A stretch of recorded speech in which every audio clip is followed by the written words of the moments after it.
The study session of the Aurora City Council for Monday, May 17th, 2021 is called to order. Would the clerk please call the roll?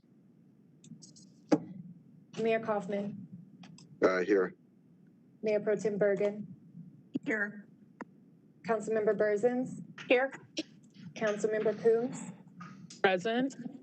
Councilmember Gardner. Here. Councilmember Gruber. Here. Councilmember Hiltz.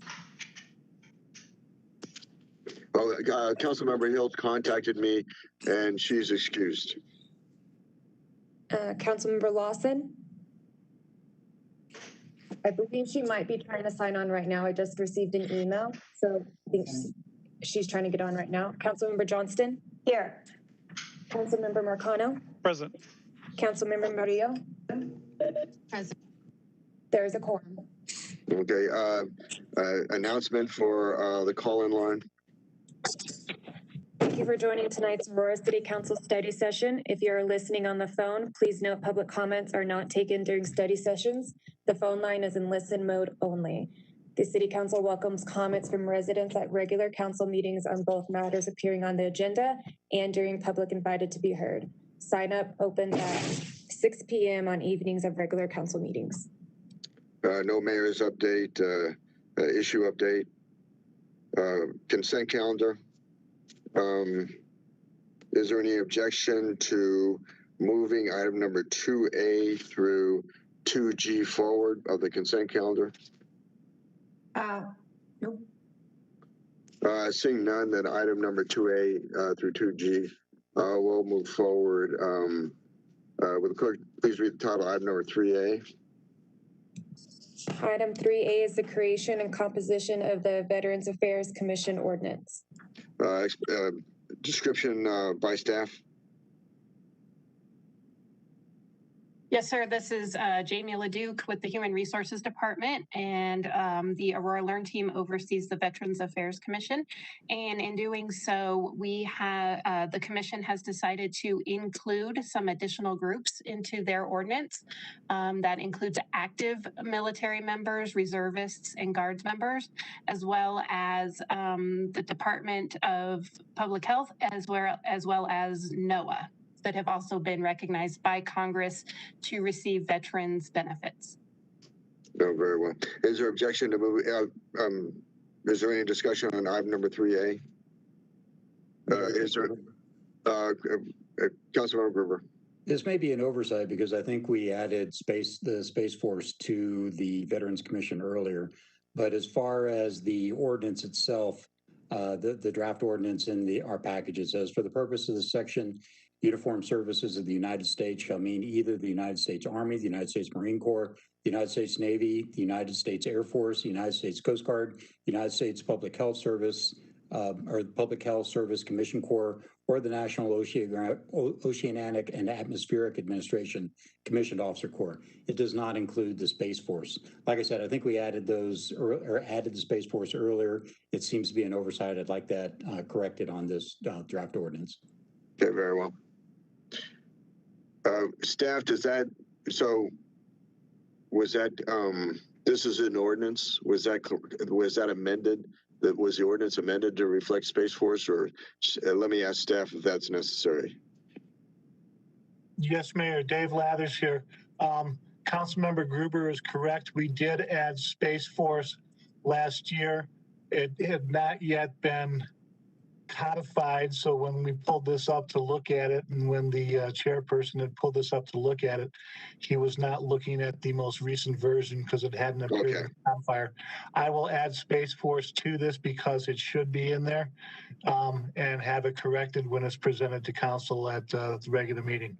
Okay, great, thank you. Is there any objection to moving item number 3A forward? Seeing none, item number 3A will then move forward. Item number 3B. Well, funding Archway Housing and Services, incorporate a resolution, description by staff.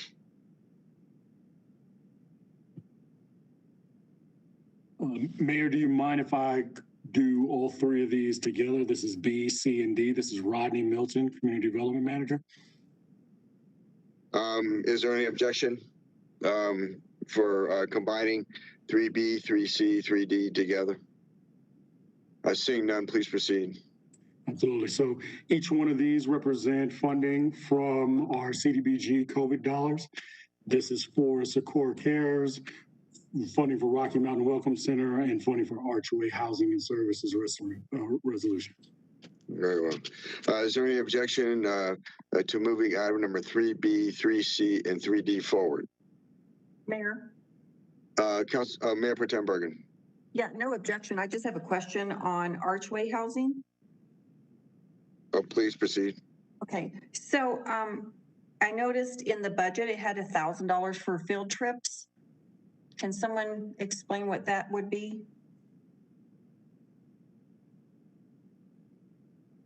Staff. Yep, I can. We're funding $97,725 to them. Yeah, my apologies, Mayor Pro Temp. I'll need to look into that. If you don't mind, I can take a look at the budget to make sure that line item and give you a little bit more detail, if you don't mind, a little bit later in the meeting. Okay, that'd be fine. And then yeah, that's fine. I just wanted to know what that really entailed. I mean, field trips usually, well, just more information would be great. Mayor Pro Tem Bergen, this is Jessica Prosser, Director of Housing and Community Services. So this agreement is funding some case management as well as after-school programs for some of the children and youth that live in the Archway housing projects. And so I imagine those field trips are just related to some of those after-school programs that they're hosting at the different housing developments that they own and operate in Aurora. Okay, and my other question is, they're located in Ward 1, I think, from the address, and we've worked with them before, Jessica? That is correct. Okay, it had in the agreement, I guess it was in the resolution or the ordinance maybe, that all projects shall be made, well, all records shall be made available to the city. Do we ever request those records? We have previously worked with them in the capacity of doing more rehab projects on their building. So this is the first time that we have worked with them more on a case management programmatic basis. All of our agreements offer that if we want to look at financial audits or anything like that, we certainly can. And for these projects, we will be doing quarterly reports like any of our other funding. Okay, I would like to see those reports.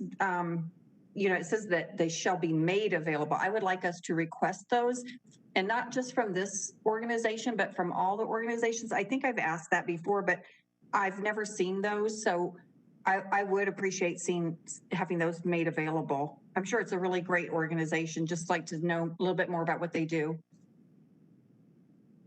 Okay. Absolutely. Is there any objection to moving? Are there further comments on item number 3B, 3C, or 3D? Seeing none, is there objection?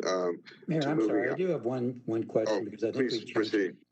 Under section 20 of the agreements on their undocumented workers, it says unlawful employees, contractors, and subcontractors, service provider shall not knowingly employ or contract with individuals not legally authorized to perform work in the United States or workers lacking the documentation required by Section 8 of the U.S. Code to perform services under this agreement.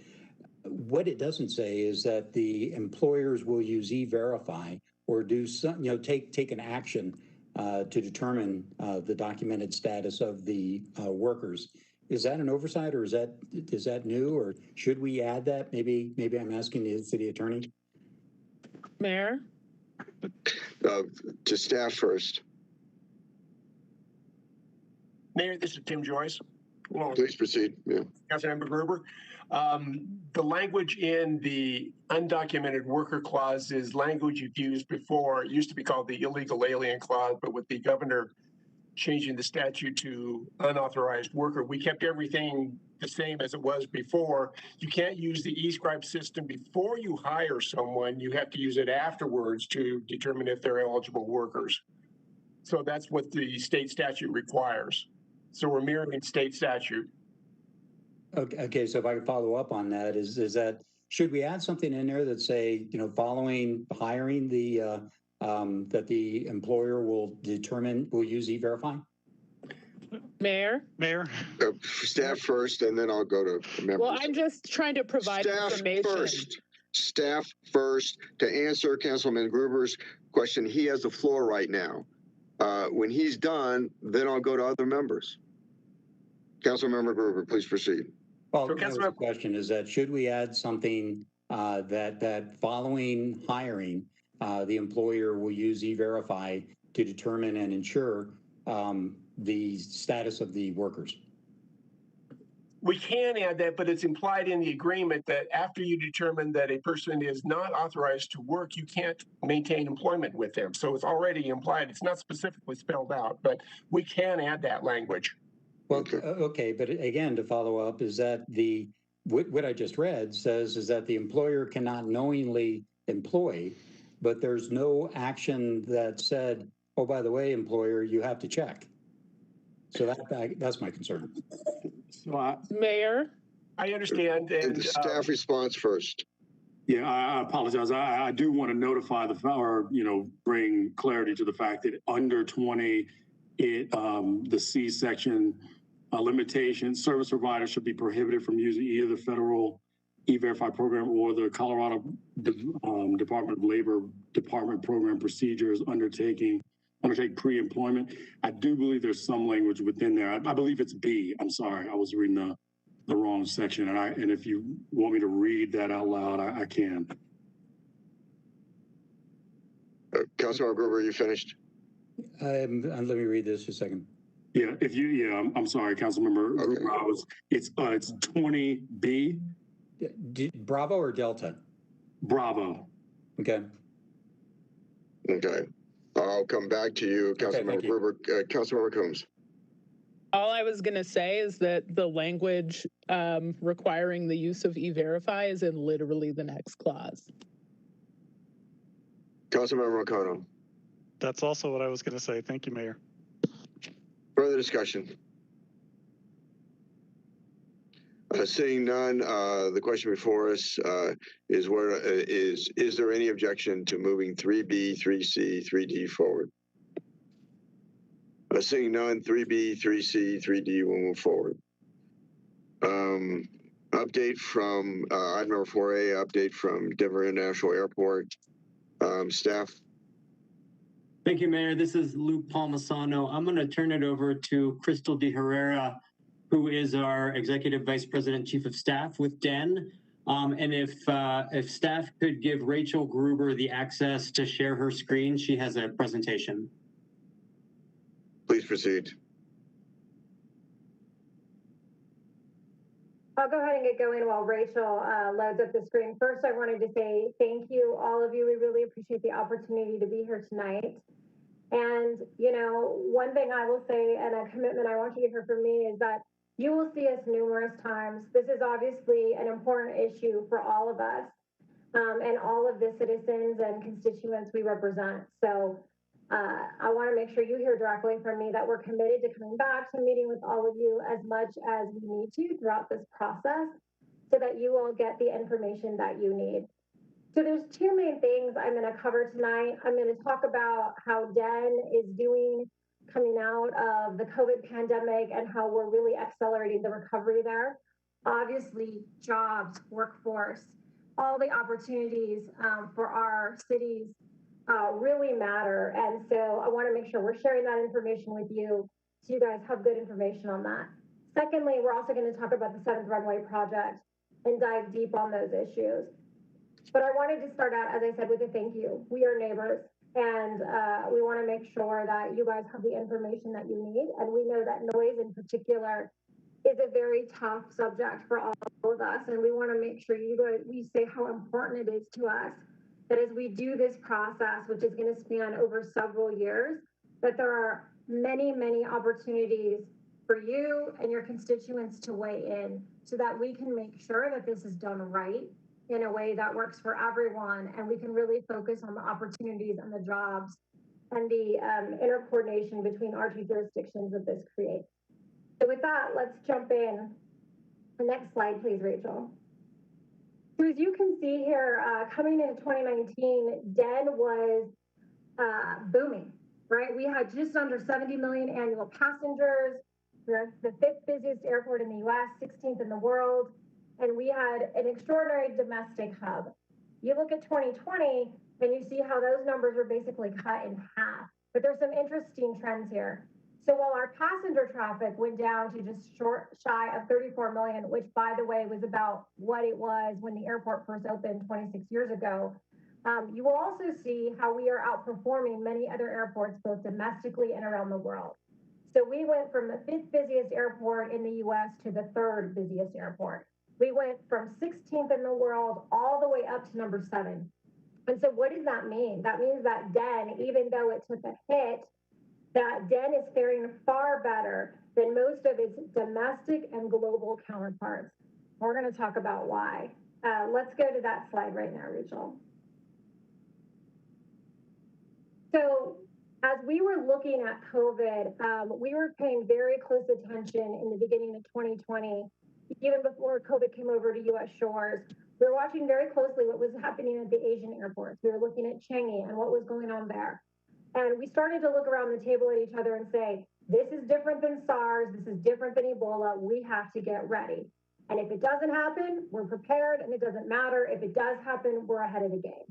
And so we very quickly, as an executive team, before COVID had really even hit North America and US shores, we really took a hard look at our budget and our finances. We looked at the number of days cash on hand. We entered the pandemic with over 700 days cash on hand. And we said we had to be ready for any type of scenarios. And so we really braced for a worst case scenario, but really tried to play towards the middle so that no matter what happened, if it was less than we thought, we could slide to being more aggressive and more responsive to passenger traffic. But if it was worse than we thought, we could quickly adapt and cut those costs. So we did several things. We renegotiated and trimmed back our biggest contracts. We also talked to our partners and thought about what made sense from a relief standpoint, because as you all know, DEN is an ecosystem. And if the airlines and the concessionaires and all those really important stakeholders that we rely on are not doing well, then we're not doing well either. Go to the next slide. So as you can imagine, coming out of that pandemic, one of the things before I jump about our safety response, we were one of the few US airports to retain its bond rating. We were one of the only ones that was not downgraded. And as I said, we are recovering faster than most other US airports. And that is precisely because of that very strategic, very aggressive response that we took. And we're very proud of that response because it has frankly allowed us to make sure that as we move forward, we've set this airport up for the future, not, for everyone in the region and create those jobs. I'm going to touch briefly on just our passenger safety and COVID response and what we did here. As you know, we were one of the first U.S. airports to actually institute a mask policy even before the FAA required it. We did all of these things working with our local health department, the state public health department, really going through and making sure we were wiping everything down, really doing everything we could from a sanitation standpoint, because we knew that if passengers did not feel safe when they came through our airport, that they would stop coming. So we wanted to make sure that for those who either had to fly or wanted to fly, that we were doing everything we could to make them safe. Next slide, please. We also instituted several innovations and programs to really try to create some additional opportunities because of the pandemic. So one of our pilots that we actually just wrapped up was called the VeriFly program, which was for those who were particularly health sensitive, or elderly and in a very tough demographic that were more prone to COVID. We made sure that we had a reservation system where they could go online, they could reserve a time, and they could have their own lane going through security, and they could have a train car where there were very few people on it. Again, really minimizing their exposure to crowds and to still try to get them to the airport in as safe a way as possible, but really minimizing any contact they had with other passengers. The other innovation that we did that we've seen tremendous success with is called At Your Gate. And it's basically Grubhub at the airport. So before you take your flight or at the airport, you go on your phone You can decide which of the concessions you want to order from. And if you don't want to go wait in line or you don't want to be around others in that restaurant setting, you can have them deliver it to you at your gate or somewhere else in the airport. So that has been an extremely popular program and one that we are definitely proud of. Next slide, please. So one of the big things that we also did as we were looking at our planning was really prioritizing our capital improvement program and really think about what were the most important projects that we had to keep going, what were the projects that could be delayed or deferred because they were not as important. And so we really focused on 3 major projects. The gate expansion, which adds 39 new gates, basically adds an airport the size of JFK to Denver International Airport. The Great Hall project, which is in the terminal, and then the Pena Boulevard project. And so those were our focus. And we were tactical about that because we thought those are most important to the future of this airport. They are hard to do when you have a lot of people coming through the airport, but it's a great opportunity when you don't have as many folks, and they are job catalysts. These are major projects. The gate expansion's over $1 billion, Great Hall, 770 million, Pena Boulevard, several hundred million as well. These are major jobs where local and small business, our MWBEs and other minority contractors, they're relying on us. They've projected out payroll. They've hired workers.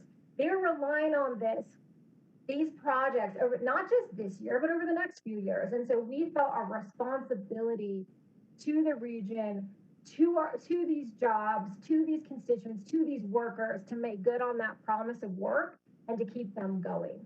And so that has been a huge focus and what we continue to push at DEN because we know that that is the engine that will continue to drive both the airport and the surrounding counties and the region out of this economic crisis.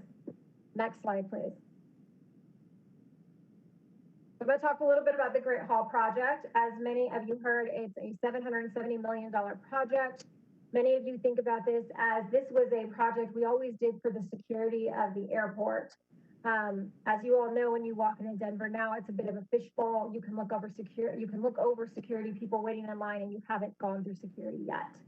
And so for us, it was very important to move those checkpoints, the north and the south, up a level so that you would have to go through security first before you would have any access to that security checkpoint.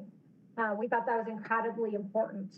The other reason is this also sets up the airport for the future. The terminal, when it was originally built, was only built for 50 million annual passengers. And you all heard me say that at the beginning of 2019, we ended at 69 million annual passengers. We're bursting at the seams in terms of our capacity. And so it was us taking a look and saying, how can we really maximize our footprint? How can we really maximize our space without having to create something new? We can reorganize it, reshuffle it, make it more efficient.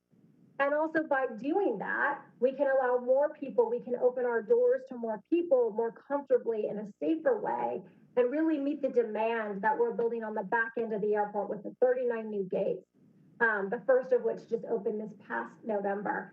And all of that makes people want to fly, when it's done, will make people want to fly through here more, right? It brings more people to Colorado, more people to this area, more economic opportunity for all of us because the passengers are going to feel more comfortable, they're going to be more secure, they're going to want to fly through DEN. Next slide, please. The gate expansion, this is the one you also heard me talk about. If you look at this photo, I love this photo. This is a photo of our new gate expansion. So for those of you who have been out on B West, you also know that at the very end, there is a patio which overlooks the Rocky Mountains, and you can see the planes landing and take off. There is not another airport that has anything like that, and you definitely know you're in Colorado when you're in this part of the airport and you see that patio.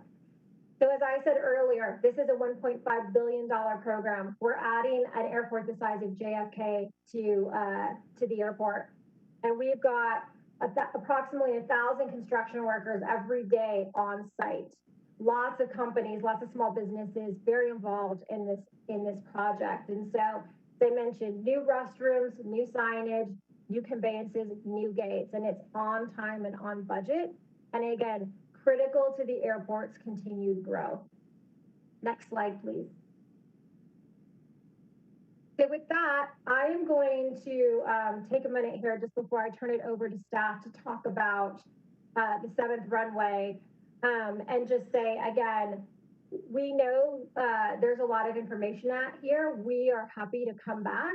This is not your one bite at the apple. We will continue to stay close to you on all of this, and we look forward to the questions. And with that, I'm gonna turn it over to the team to talk about the 7th runway. Thanks, Crystal. So Rachel Marion, Senior Director of Government Affairs. And in addition, we have Bill Poole, who is our Senior Vice President of Planning and Design. He's on the call to answer any technical questions you may have. And we also have Mike Cloud, who's our Director of Infrastructure, who's trying to get in, and hopefully will get in by the time questions come up. So I know you all are familiar with Den's history, where in 1988, Denver annexed 53 square miles of land from Adams County to build the airport. And these 53 square miles make Den the largest airport by landmass in the United States and the 2nd largest in the world. And this large land mass was intentional. The airport has always been master planned for 12 runways. And in this slide, you can see the existing runways in yellow with the planned future runways in green. And in 1989, an EIS, Environmental Impact Statement, was completed for the first 6 runways. The first 5 runways were built immediately, and then the 6th runway opened back in 2003. Next slide, Rachel. As Crystal touched on earlier, Den is consistently ranked one of the top 5 airports in the U.S. for traffic, and we anticipate a pretty significant and strong rebound from COVID. As you can see here, the projected growth for in 2030 is an addition of 8,200 operations. 820,000 additional operations in 2030 and an increase of 975,000 in 2040. So as Crystal mentioned, the 39 new gates, that is going to increase Den's capacity by 30%. Along with the increase in growth, we in Colorado have unique weather and wind patterns that can limit our airfield capacity at times. So it's incredibly important for us to have the ability to pivot, to switch different runways based on air traffic and weather patterns. Next slide, Rachel. Like I said, we anticipate a strong rebound from COVID-19, and as you saw in the previous slide, current projections anticipate significant future growth. And this slide goes into that a bit. Recent forecasts indicate a 7th runway could be justified as early as 2027. And with the full process taking roughly 10 years from initial environmental review to construction to full operability, it's critical that the airport take action now to maintain our level of service for the national airspace system. And this chart just shows growth over time, and that red line, dotted line there is where we hit capacity from a runway standpoint. Next slide, Rachel. So right now, we're currently in the process of conducting planning studies to inform the future environmental review. These planning studies evaluate the surrounding airspace and run simulations based on airfield and runway system demands and capacity analysis, taking into account different runway configurations and lengths. The federal NEPA process then takes those studies, identifies the purpose and need for a future runway, outlines alternatives, including a no action alternative, defines the scope of the infected environment, and then conducts an environmental consequences review. Now, while there are theoretically, as you saw on the previous slide, while there are theoretically 6 potential locations for the 7th runway, The planning studies and airfield simulation modeling allow us to narrow down which runway locations warrant a full federal environmental review. Next slide, Rachel. In terms of project approach, we wanted a cost-efficient and predictable process that also provided for built-in off-ramps for the airport, the city and county of Denver, and the FAA. And I will go into a deeper dive on the schedule in the next slide, but phase one of this project will entail the full environmental review, including up to 30% design, while final design and construction of the 7th runway will occur in phase two, should the decision be made to proceed. We are currently in the process of finalizing our contract negotiations for the 3 contracts for phase one. As you all know, we went out to procurement for those earlier this year, and those 3 contracts are environmental, design, and program management. And those contracts will go before Denver City Council for approval in Q3 of this year. And then following the full NEPA process, if the decision is made to proceed, we will seek to amend the design and program management contracts, and we'll go to procurement for a contractor to serve as construction manager. All 3 of those contracts will then go back through the Denver City Council public process. Next slide, Rachel. So I know this conceptual runway schedule is very detailed and a little bit hard to read over a web connection, but essentially this outlines our targeted schedule for procurement and decision-making points. As I mentioned, we're currently in the process of procurement for 3 professional service consultants to proceed with phase one only. And the red markers you see on this chart identify required approval decision points, both with the airport and with Denver City Council. So there will ultimately be 1 vote to proceed with environmental review and 30% design. And then, as I mentioned, another vote to decide whether or not to proceed with full construction. The estimated cost for phase one for these 3 contracts that are moving forward right now is around $38 million, with the exact total to come out during contract negotiations, which are ongoing. And we'll begin the procurement of a contractor prior to phase 2. And the anticipated expedited alternative delivery approach is a construction manager at risk delivery model. Phase 2 will entail final design and construction of the 7th runway, and design packages will be issued to the construction manager as design progresses to expedite the delivery. So that's earthwork, drainage, concrete pavement, lighting, et cetera, with a goal to open the runway to air traffic in Q4 of 2028. Next slide, Rachel. So as part of the NEPA process, NEPA requires the development of a public involvement plan, or PIP, which will guide the outreach required by federal regulation. The goal of that outreach is to increase public awareness, both about the process itself, as well as the challenges associated with the project. The PIP will provide public information regarding the role of the agency, the role of the public, an outline of the schedule, what that coordination will look like, as well as provide public communication throughout the process. In addition, as part of that NEPA process, the public will be encouraged to be involved in that environmental review process.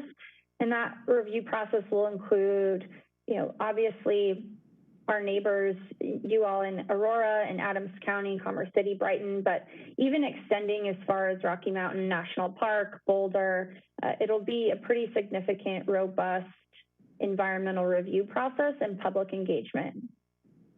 In addition to the FAA's required outreach for NEPA, the airport is also committed to doing its own outreach and communication.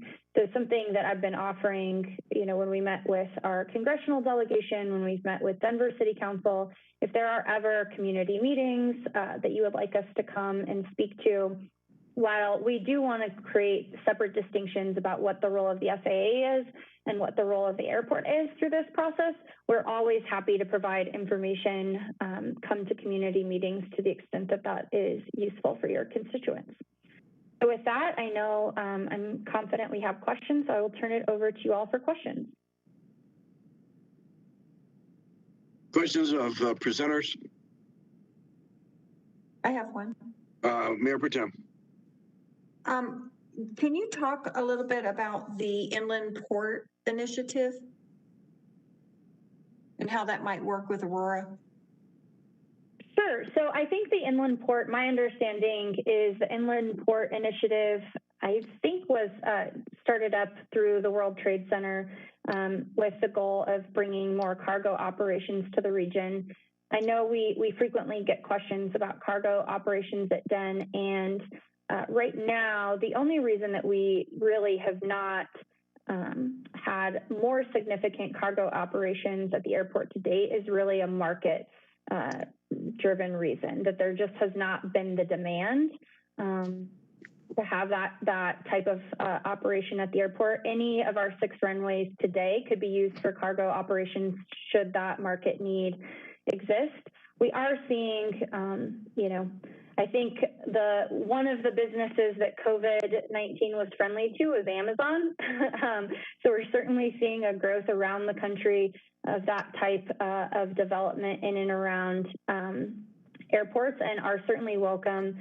Would love to entertain future conversations around cargo operations at DEN and how we might partner with Aurora and with Adams County to create and support those partnerships in a way that makes some of that happen.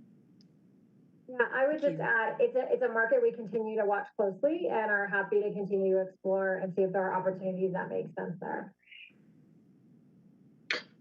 Further discussion, questions? Berzins, thank you. Councilmember Berzins. Thank you. I used to work out at the airport for 9 years. And so my question is, we've all been in those airports that didn't have enough people to handle traffic.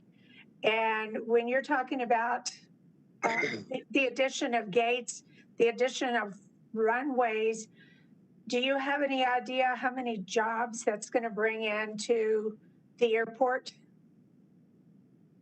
That is a great question. Crystal, do you? Yeah, I'm happy to answer that one.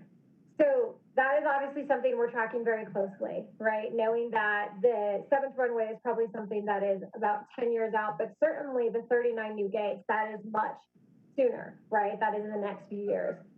So that job count, we will do is we will follow up, because we have done several economic impact studies, both to what are the economic impacts to the surrounding neighbors, but also to DEN. And so that is something, as we come out of COVID, we're very mindful, and I appreciate you bringing this up, about staffing up, right? And making sure that we have that flexibility to bring on more staff and to make sure that we are properly staffed to handle and welcome and greet, and make sure that we are providing that best level of customer service for anybody who's walking through our doors.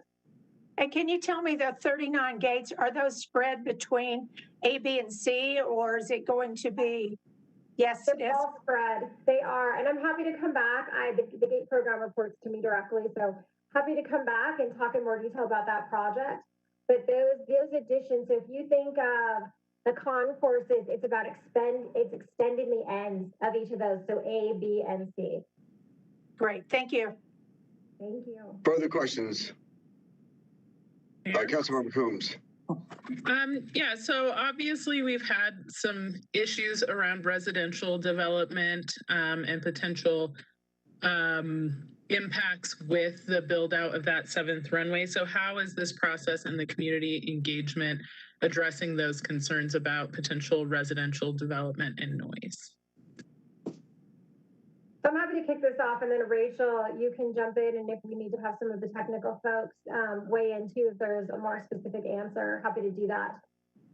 So this is something that is front and center for us, right? Whenever you think about the existing challenges with neighbors, just given the existing configuration, we're very mindful of that. But when the airport was first designed in the master plan, when the noise contours were set, it was actually done with the thinking of the full airport build out. So it was something that was contemplated, the noise impacts when the airport was first designed. That being said, we know that noise is real. And we know that particularly in COVID, people are spending more time at home. They're spending more time outside. And so they may be experiencing noise in a different way even prior to the pandemic. And so that is something that we definitely, as we go through this process with the FAA, as Rachel mentioned, through the NEPA process, that's why we're coming to you early. That's why we're coming to you, all of you now. We want you to be engaged. We want to come out with the right solution and get the right voices at the table. We want to do this responsibly. Rachel, I don't know if there's anything you or the team want to add to that. Yeah, I think I just wanted to add, that's one of the reasons that I think we have decided that's important for DEN to supplement what the FAA is doing, because ultimately we're the ones that are part of this community. We are the ones that get phone calls when folks are upset about noise. We know you all get phone calls when folks are upset about noise, and we all live here in the community, right? And so while the FAA looks at specific environmental harm as a result of noise and other impacts of the runway, we are also committed to, this is an opportunity to engage the conversation further. And that's part of why we, in addition to what the FAA is federally required to do from an environmental impact standpoint, we're committed to going above and beyond that and welcome any thoughts you all may have about places that we can come and provide information and hear from community members. I would just add, we're also mindful that the community is multicultural, right? There's not just native English speakers here. There's people who speak multiple languages. And so making sure that as we're thoughtful about the information that we present, that we're making it accessible to those who maybe don't have English as a first language. And so that they live here too, and making sure that the input is also shared with them and that they can also provide feedback. I have a follow-up question, Mayor. I think the mayor's Mayor, muted. you're muted. Mayor Pro Tem. Sure. Thank you. I guess the FAA determines the routes, correct? So it's not DEN Airport that makes that decision? Correct. Because it seems like sometimes it seems like the routes have been changing. I know in Southeast Aurora, I do get some complaints about that. So I guess I just refer them to the FAA for those. Yep. So we take noise complaints.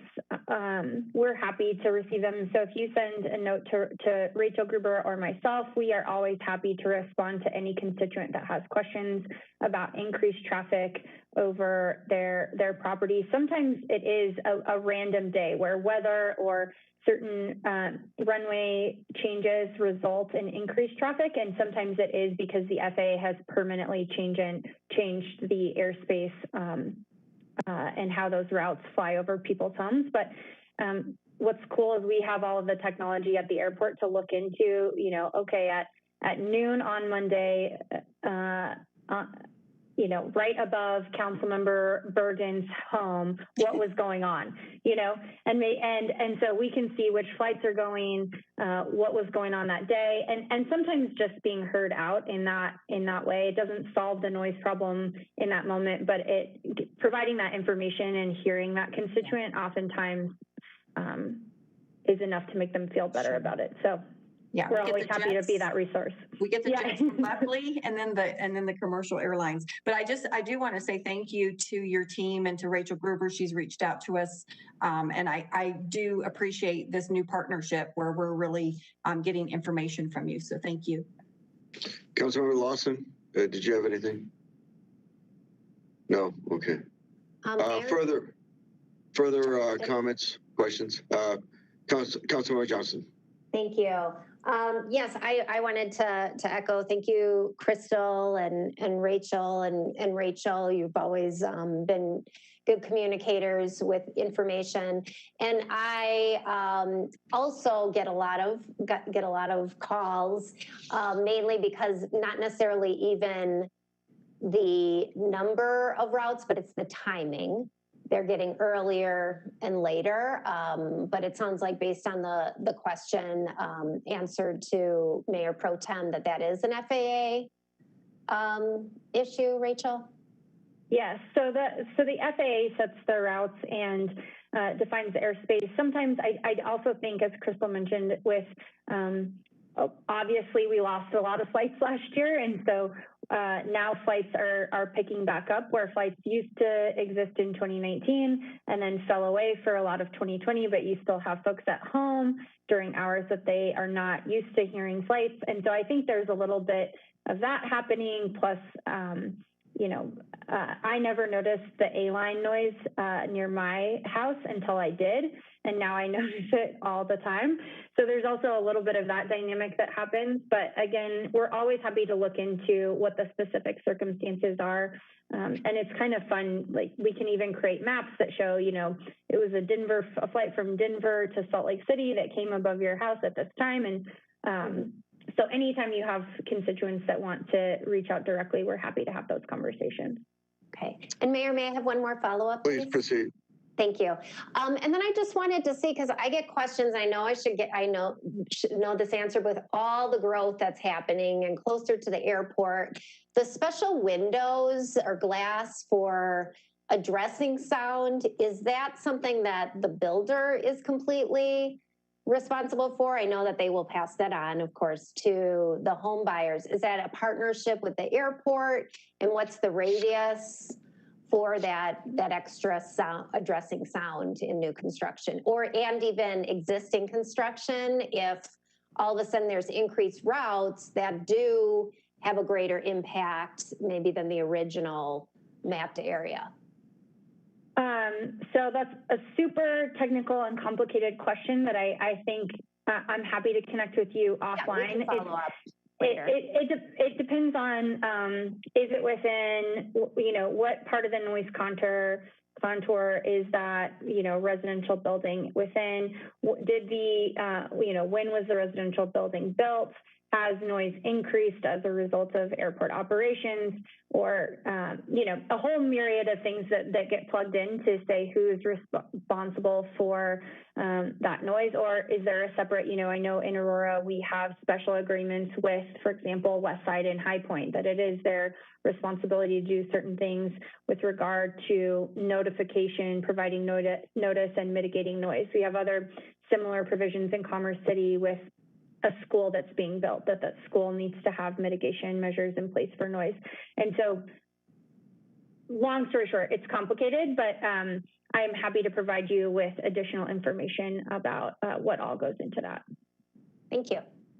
I would just add, these are great questions, and I think what we can do too, if there are specific questions like this, that would be so helpful for all of you when you're talking to your constituents.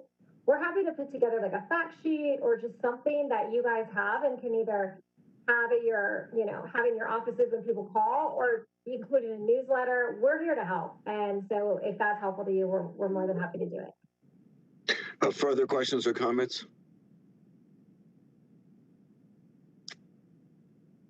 Seeing none, I want to thank you, the team, so much for your presentation. Really appreciate it. Thank you. Thank you for having us. Yes, thank you. 4C IT capital presentation. Let me defer first to our city manager, Jim Twombly. Mayor, I think we still have the state legislative. Oh, I'm sorry. Stand corrected. 4B state legislative update, Luke Palmisano.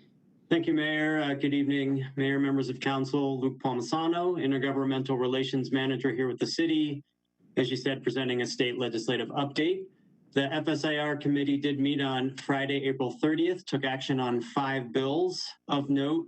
The committee took an active support position on House Bill 1222 that seeks to make it easier for home child care facilities to comply with local land use and zoning regulations. And the committee also took a support position on Senate Bill 199, which will make it easier for our tax and licensing department to track certain businesses in Aurora. Additional information on these are in your backup. There is no action items today for council, but I just wanted to stand for questions in case any council members had any.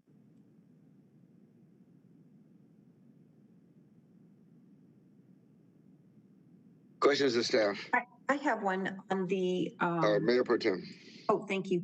It's on SB 21-156, the nurse intake of 911 calls, and I guess it's a grant program. So this will be for every jurisdiction, and how is it funded? No, I believe that this is a pilot program for 4 counties of varying sizes. And I believe there's a fiscal note attached to that would allow them to contract with the nurses. I can track down additional information, but I don't think it would be for every county. I think there's 2 that have to be under 50,000 population, and then I think you'd have some larger ones as well. Okay, but as far as, and I don't see a fiscal note, so that would be paid for by the state? Do they get reimbursed? Or is that, would the jurisdiction have to cover that? I think it's a grant program that would be reimbursed by the state. Yes. Okay. All right. Thank you. Sure. Further questions or comments? Mayor Dave Gruber. Councilmember Gruber.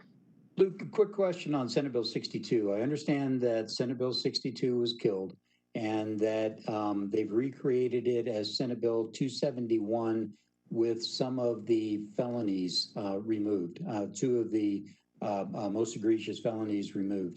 Could you provide a little update, provide an update on where 271 is? Yeah, it has been introduced. It's been assigned to the Senate Judiciary Committee. I looked at that earlier today. I don't believe it has a hearing yet. But as you know, there's only a few more weeks of the session, so I expect them to move pretty quickly. I just saw that bill earlier today, so I'm aware with some of the facts, as you mentioned, but haven't dug in too deep. But I don't believe it's on the calendar for a committee hearing yet. Okay, thank you. Sure. Further questions or comments? Seeing none, Luke, thank you very much for your presentation. 4C IT capital presentation. I think prior to this, let's take the time is now 7:22. Let's reconvene at 7:30. This council stands in recess until 7:30.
The study session of the Aurora City Council is back in session.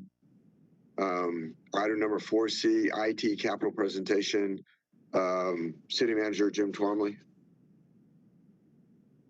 Thanks, Mayor. I just want to start this off by saying that as we talked about having these presentations at alternating study sessions, the idea is for the department head presenting to give you the reasons why the importance of the project, for the importance of the project, how it fits certain criteria we've established for being put on the list, and then get any feedback or answer any questions that you might have. As this is kind of the first time through, we'll be doing IT tonight. We'll do next month, the study session, we'll do pros and so on through Public Works and the other departments. So this is first time through is to give you an idea of what all is on the list, get your questions answered. We will, after we've been through the list, it'll come back as, okay, we need to start setting priorities and looking at what should be on the list and maybe what gets punted. So with that said, I'll just go ahead and turn it over to Scott Newman, who will begin a sort of an item by item look at what's on the list. And like I said, feel free to ask questions, give feedback as we go through this. So thank you. Scott? Thank you, Jim, and good evening, Council. My name again is Scott Newman. I'm the CIO here for the City of Aurora. As Jim said, please, as we go through this, if you have questions anywhere along the way, just feel free to chime in and ask the questions as we go along. As we begin, one of the things I think it's really important for Council to understand is the vast majority of the items on this list are about ongoing sustainability to meet the business needs and objectives of the city. So many of these items either support city operations citywide or they're specific to different lines of business across the city. But most of it is not about establishing new programs or new capabilities. It's about sustaining our existing operations and making us more resilient as we continue to expand and grow as a city. So we did break these up into a few different areas. Just a moment here. The first category that we broke it into was general security and risk posture. So one of the first items on our list here is business continuity and disaster recovery. As we know, most recently because of COVID, continuity of operations was a very big topic, critically important, not just to the city, but to everybody worldwide. One of the factors that we need to address still at the city is disaster recovery. And what I mean by that is there's different tiers of service that can be provided to the city, meaning if some applications are deemed to be absolutely mission critical, then we want to ensure that those applications have maximum uptime and availability, whereas other applications may not be critical. They may be something that the different business units can go for days without. As it stands today, we do not have an automated capability to provide disaster recovery functions. We do have the ability to recover, but we do not have an automated capability to do so. So this request establishes that ability. So critical city applications like finance, public safety, and human resource functions, those can be automated and placed in a high availability state so that if we do encounter any kind of issues with city infrastructure, those operations can continue to function and not be impeded. It's important to note that this does have a rather high operating cost on an ongoing basis. However, one of the items I'll show in a later slide, if we pursue that later option, the cost for this function would be significantly reduced, probably closer to $500,000 instead of $2.8 million that we have listed today. But if we continue operations as the city is doing it today, that is the ongoing cost to give us the capability to move with disaster recovery. The second option on here is identity governance and administration, which is a very fancy IT term and industry term. Basically what this means is, as a city, we do not have a centralized way to manage the identity of the employees that are doing stuff throughout the city, the different employees and their different tasks and functions. So today, if we have an employee named Bob Smith, if he's working in pros, let's say he works at the golf shop, He should have access to a certain number of applications. Within those applications, he should have certain permissions. His door card should allow him access into certain facilities and not allow him access into others.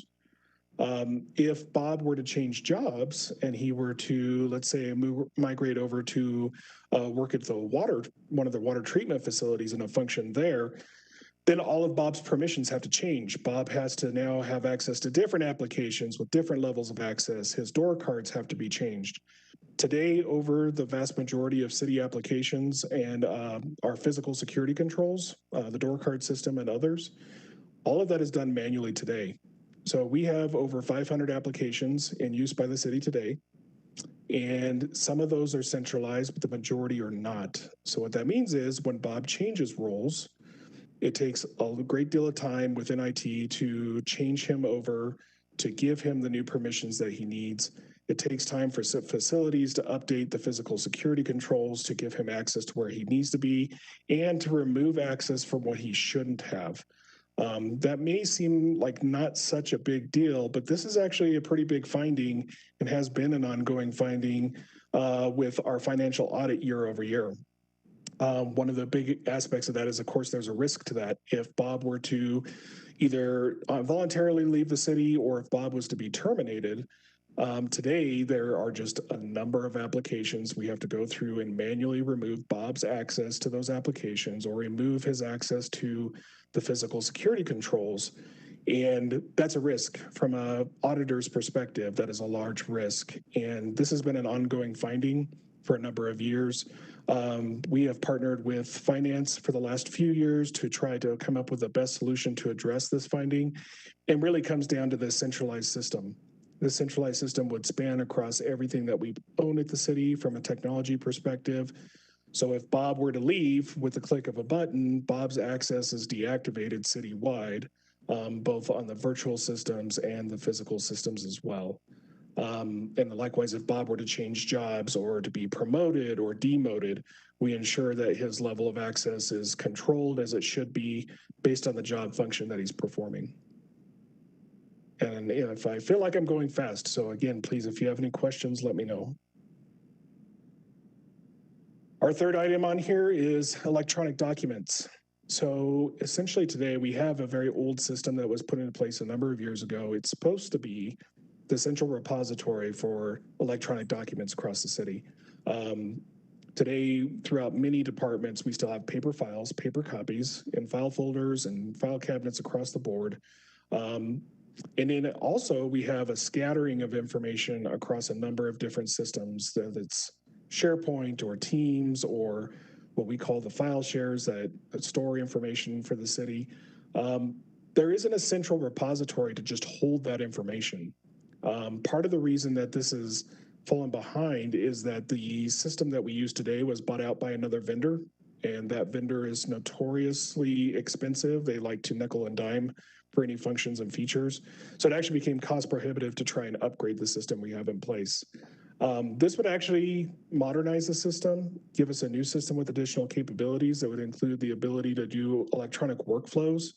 So if a supervisor submits a document, or rather I should say an employee submits a document for their supervisor's review, they can electronically create the document, they can sign it themselves, it will automatically route to their supervisor for their review and signature. It can route from there to HR or finance or city management or whichever department is necessary for that workflow. But it also just gives that centralized storage for all the records. So again, I'll address it a little bit later in a slide. The amount of storage the city is consuming today just continues to grow. And part of that is because we do have duplicated documents that are stored all over the place.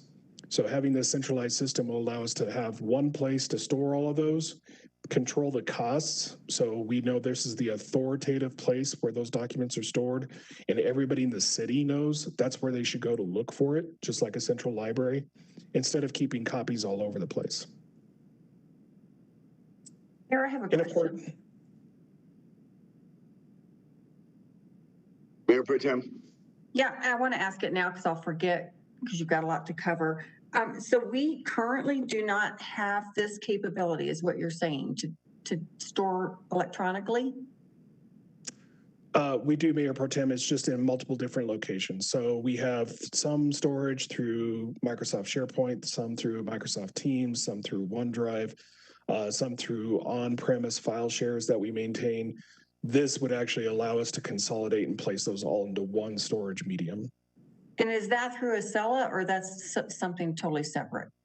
No, this would be separate. This actually would work with Acela and with the other applications as well, so that when you do have those design plans, for example, Acela today does store those offline into a separate, our old repository system. This would actually modernize it and tie in with Acela much more efficiently.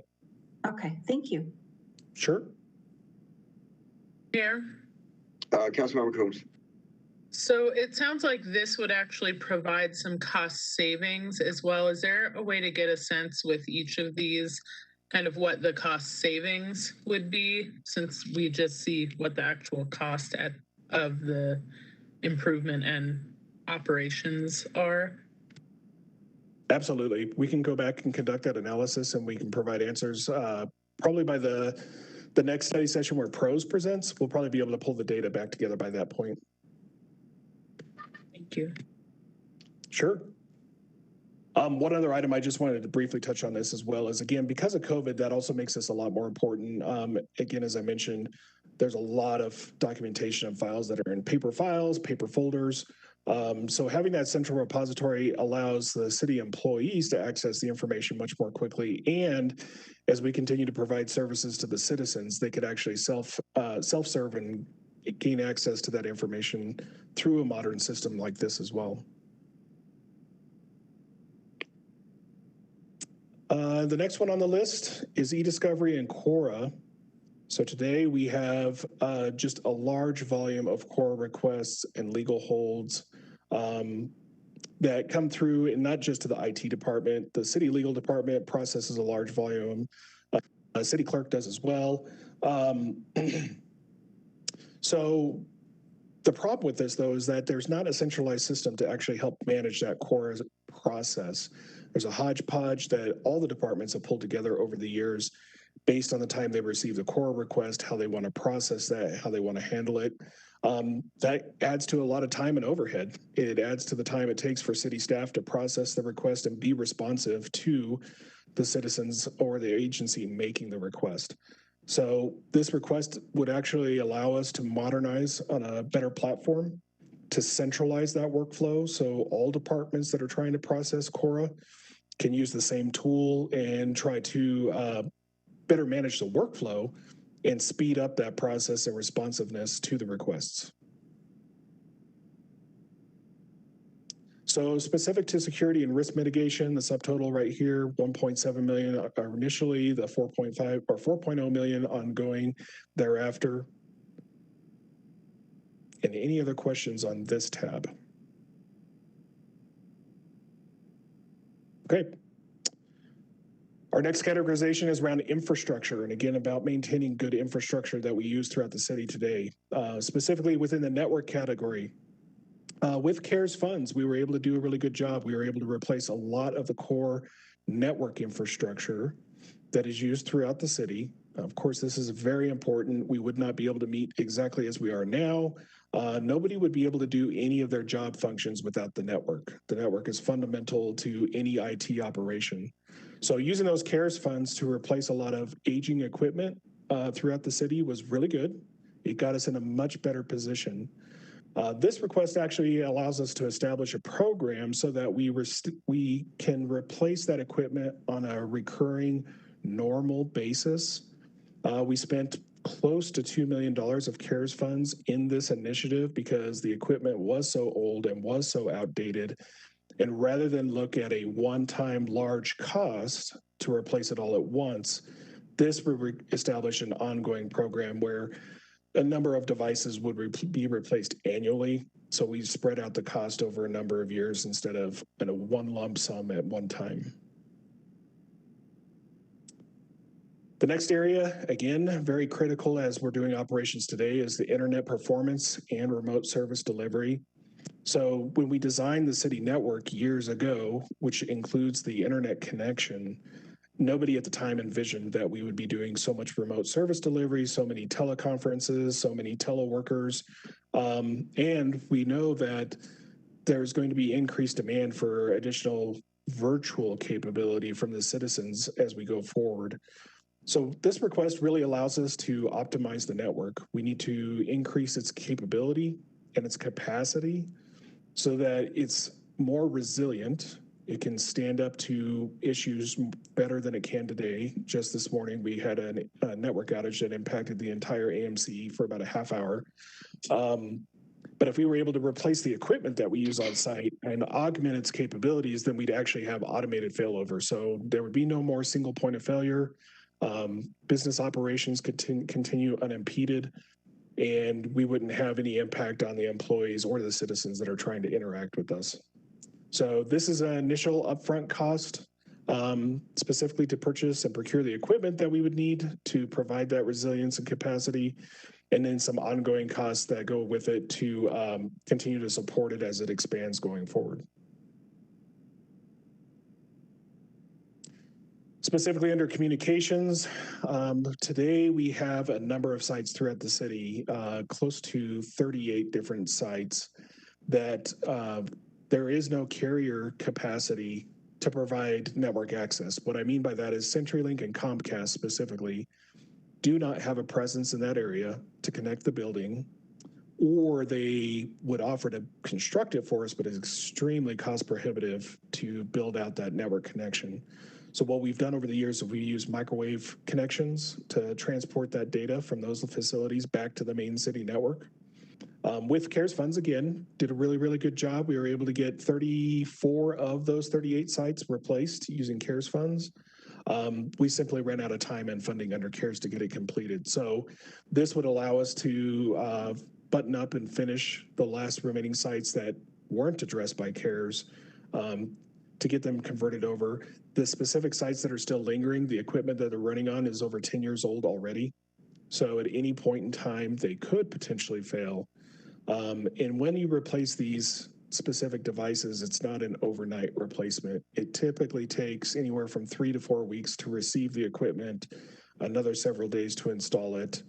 So we would much rather be proactive to try to replace these now, because some of the sites that are impacted or that are still pending are, for example, Fire Station 6, Fire Station 15, some of the operations within PROS at the sports park, as well as at the reservoir where they take credit card payments. And so we would really rather them not be, 4 to 5 weeks without the ability to take credit card payments, or 4 to 5 weeks without the fire stations being able to process their data requests they need just for their day-to-day operations.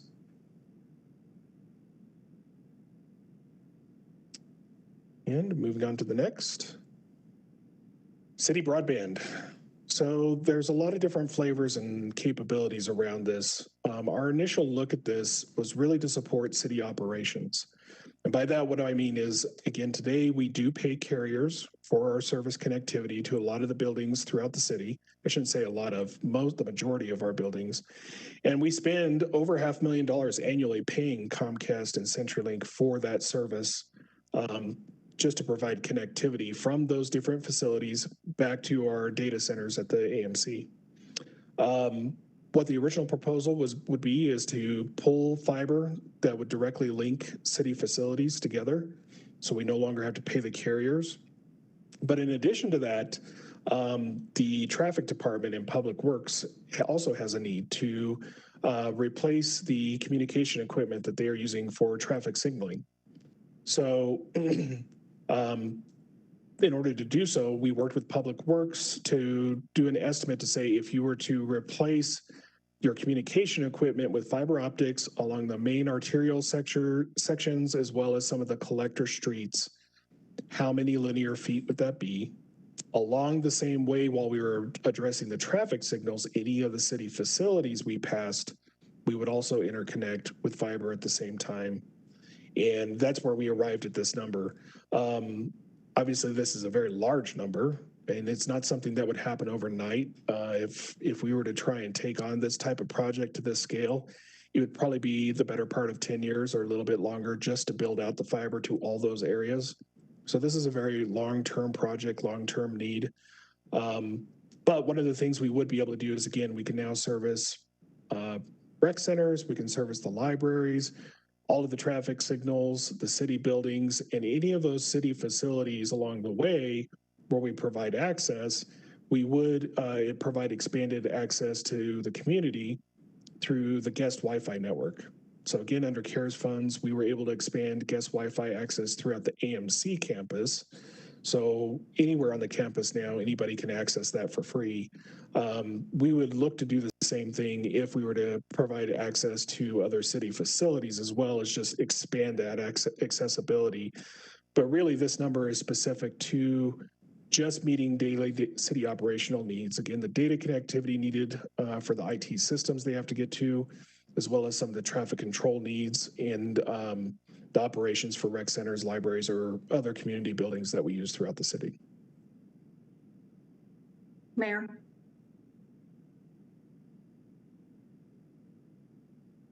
Oops. Sorry, my video went off. Mayor? Yes, please proceed. I have a question, Mayor. Yes, please proceed. Oh, thank you.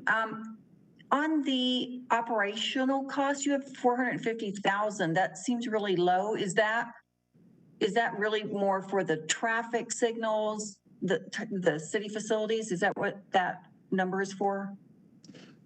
So this number is specifically just to maintain the fiber optic network itself. So some of the networking equipment that would connect to the network and provide the communication across the fiber. This does not cover the cost for the traffic signals themselves, their communication system, or any of the other capabilities that maybe other city facilities would want to add on. This is truly just to maintain the fiber optic network and the communication paths across it. Okay, so all FTEs that would be needed for all those operations. Correct. But it would be the FTEs. Oh, sorry. No, I'm sorry. Go ahead. But it's not the operational costs if we were to expand the broadband throughout the city. This is for the city facilities and for traffic signals, water operations. Correct. Yeah, if we were to try to provide broadband access, for example, like the city of Centennial does, we really would need to set up another enterprise. It'd be much more costly. We would need a whole. Yeah, I would think it would be tens of millions or at least millions. Correct. This is just based off of, and I really appreciate the help from Public Works. They were able to pull an estimate from the number of linear feet it would take to connect those traffic signals and then the city facilities along the way. And this is just the cost to do that. Okay, thank you. Sure. Mayor? Councilmember Coombs. So a follow-up on that. So that 450 would be to maintain the network, and that includes providing internet to all city facilities, correct? That is correct, Councilmember. And what did you say the current expense is for that annually across city facilities? It's over $500,000. It's because of CARES, we expanded a lot of access. So we're still trying to pull our greatest numbers for the upcoming budget, but it's close to $750,000 annually that we pay today to the carriers. Thank you. Sure. Okay, please proceed. Okay. Another item is the radio system. So the public safety radio system, which is not just public safety, it's just they tend to be the biggest user. Parks and Rec, Public Works, Water, they all use the same system. But this is the radio communication system used by city employees. It was originally deployed in 2016. The equipment has an end of life cycle of the year 2030. So by the year 2030, we will need to do something to completely replace and upgrade that system. The other component to this is we have 4 communication towers. So the radio towers work just like cell towers, except they're a lot more powerful. So they cover a larger area. There's 4 towers that cover the city today. So the employees have that access. But as the city continues to expand and grow, we may outgrow the footprint of where those radio towers cover today. So this is kind of a twofold. If everything stays static as it is now, we know that by the year 2030, we'll need to replace that radio system itself. But we also know if the city continues to grow and expand as it has been, we will need to evaluate options such as an additional tower site and the equipment that would go with it to expand that radio coverage for the city employees as they operate in those areas.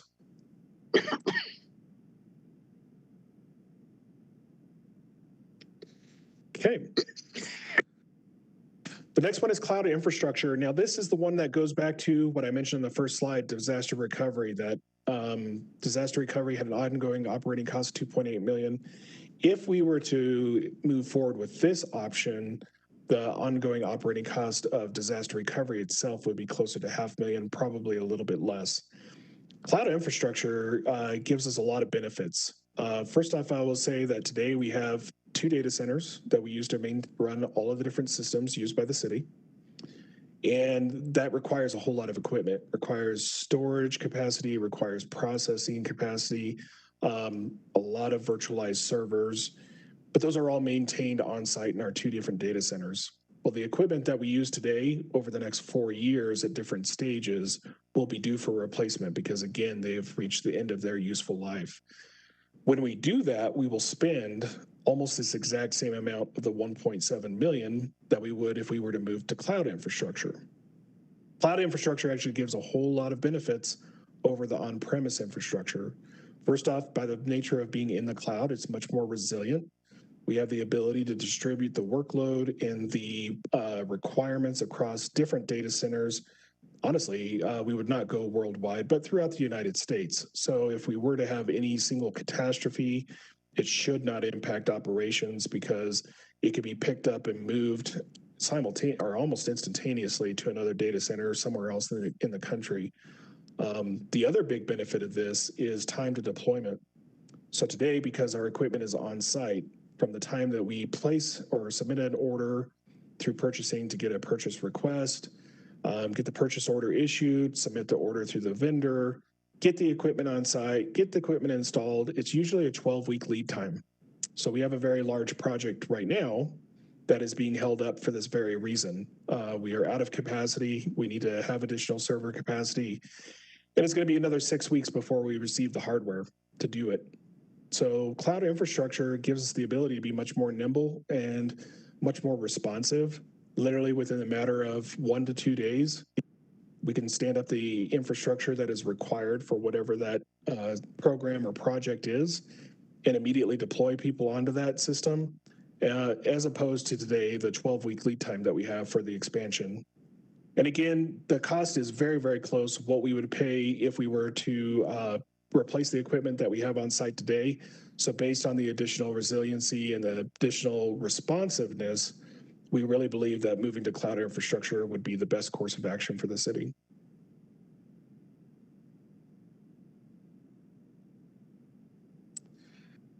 Security cameras have grown a lot over the city over just the last 5 years. We are now currently at over 800 security cameras used throughout city facilities across the city. And over time, those have just continued to be added on. The initial system that we originally purchased to maintain the cameras was not anticipated to scale to that level. We're again at a crossroads now where we have 20 servers that maintain the video system used for those security cameras today. And each of those servers is due for replacement again sometime within the next 3 to 4 years. And we have a lot of limitations on them. The servers that we have today can only hold video data for 30 days, but there's a lot of regulatory compliance and a lot of business drivers that say we really need 90 days of video, but we don't have that capacity today. The number of cameras continues to grow, which further limits our ability. And again, just as I mentioned with cloud infrastructure, the lead time to get that equipment is a long lead time, which just delays our ability to roll that out any further. So this request will allow us to, again, modernize. Let's go out and look for a new system since we have to replace what we have on site anyway.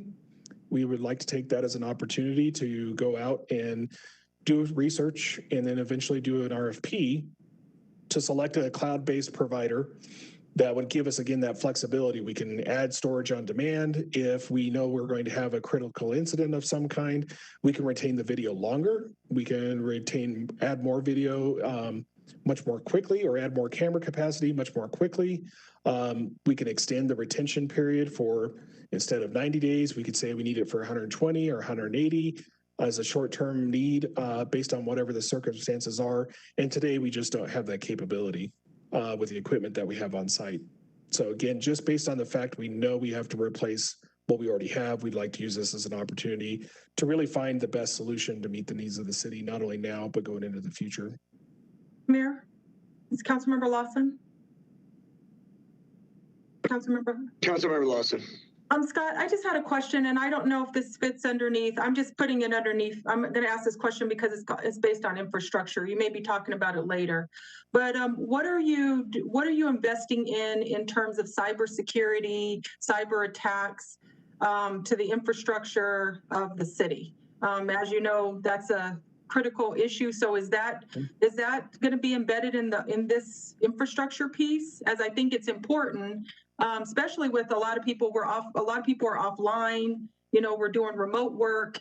There's a lot of, there could be a lot of weaknesses in the system. So I'm just wondering, how are you approaching that? Is that within this infrastructure, or is that in another category? So thanks for that, Councilmember. Actually, let me go back for just a second. A lot of the security specifically is addressed here. There are security and risk reasons for both the business continuity and disaster recovery, and the IGA, Identity Governance Administration, is a central part of cybersecurity. One of the things that we did good, again, with CARES is we were able to position ourselves very well. With your support, we were able to acquire a large number of cybersecurity systems last year and really put us in a much better position. Now, there are some additional capabilities we want to look and investigate this year, and we're researching right now to further bolster that. But we didn't have that research done in time for this presentation. And so what we did is we made some specific requests under the 2022 budget process outside of capital. Because to your point, security, we feel, is something that needs to happen regardless. And we didn't want to project it as a 10-year need. We wanted to project it as a more near-term need. So we placed those under our 2022 not capital, but 2022 operating requests instead.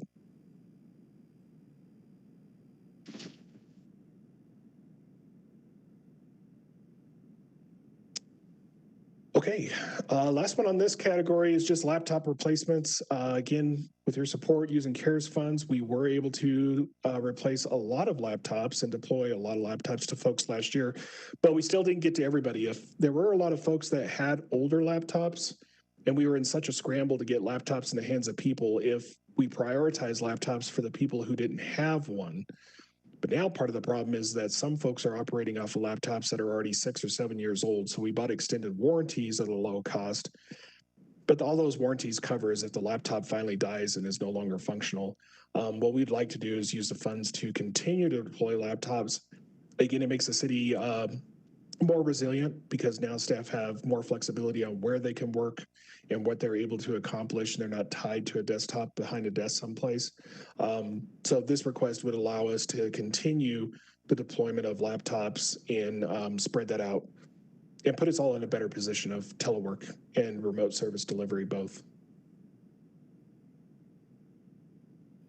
So for this particular category, broadband, of course, being the largest chunk of it, the capital cost is $90.6 million and the operating cost ongoing 2.7.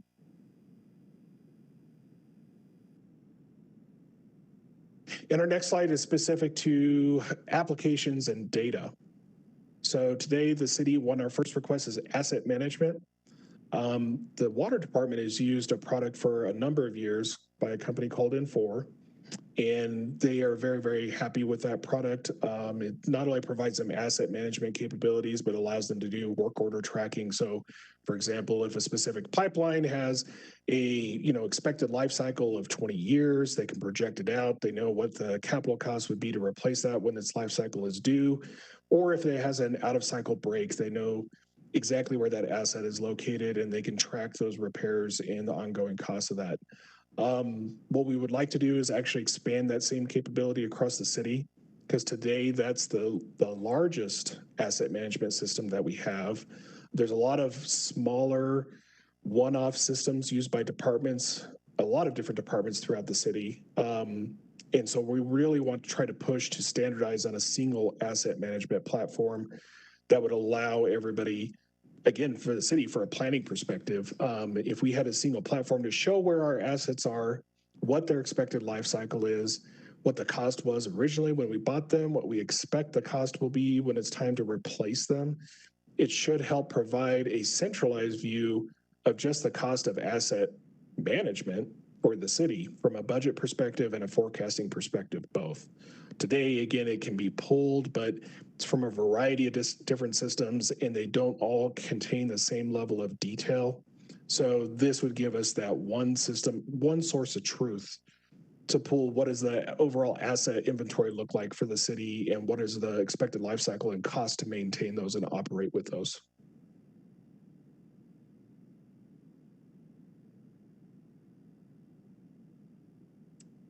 And our next request, data inventory management.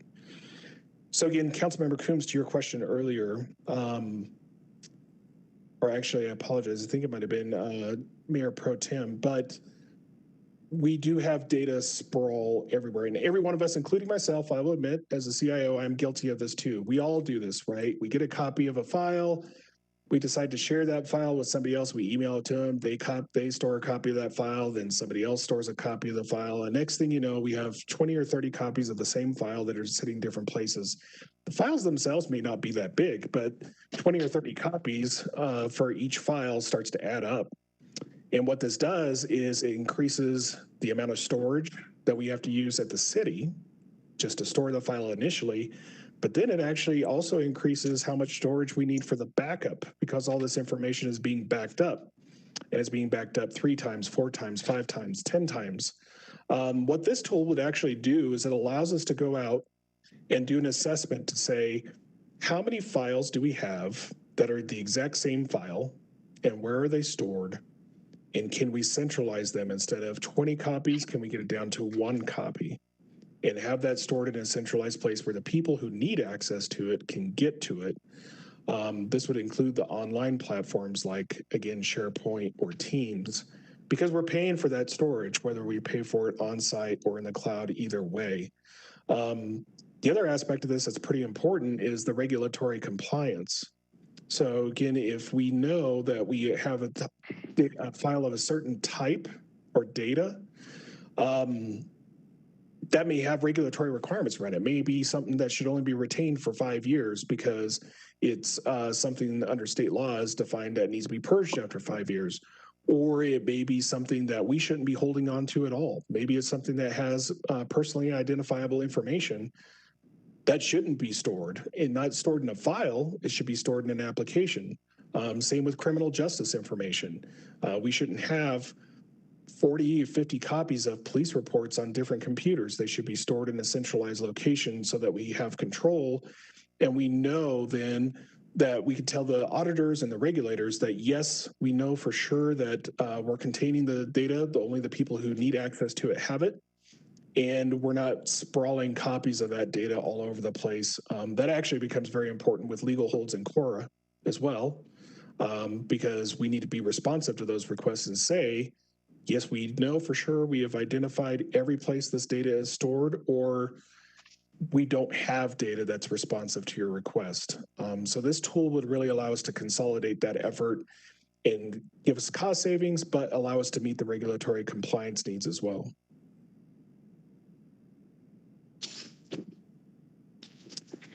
The next request is just a one-time. Again, going back, I really would not recommend we do this unless we get the new electronic document management system. But if we do, again, we know that there's a lot of departments that have paper files in folders, in file cabinets all over the place. This would be a one-time effort where we digitize those paper copies and put them in the electronic format. So now we have the electronic file folder and can keep everything in one place.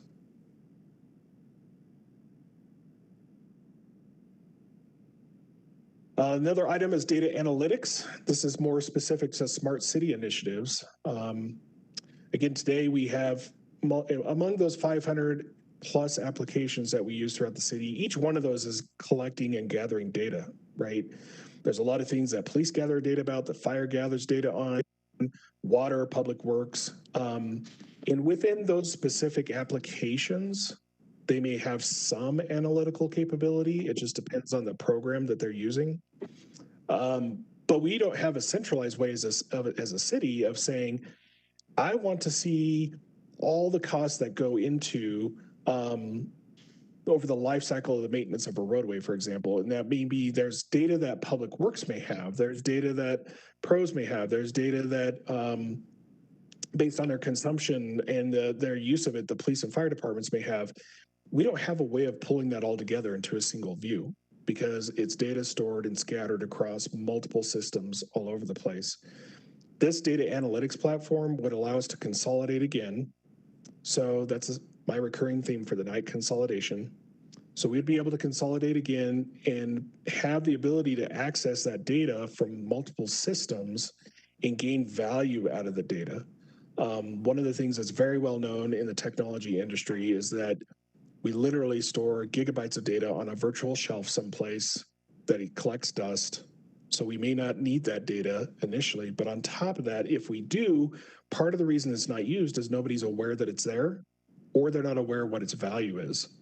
So a data analytics tool will allow us to actually pull that information together and make value out of that data so we can make better and more insightful decisions about things.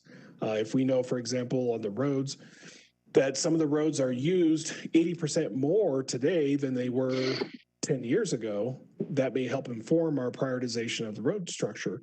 Or if we know, because the city has expanded in certain areas, the calls for service, police, and fire have gone up in a larger volume in some areas and gone down in others. And then also be able to overlay certain data. We can look at census data. We can look at the demographics within that area. Is it mostly business? Is it mostly residential? We can pull a lot of insights out of that information then to make more informed decisions from an operations perspective and from a budget perspective, both.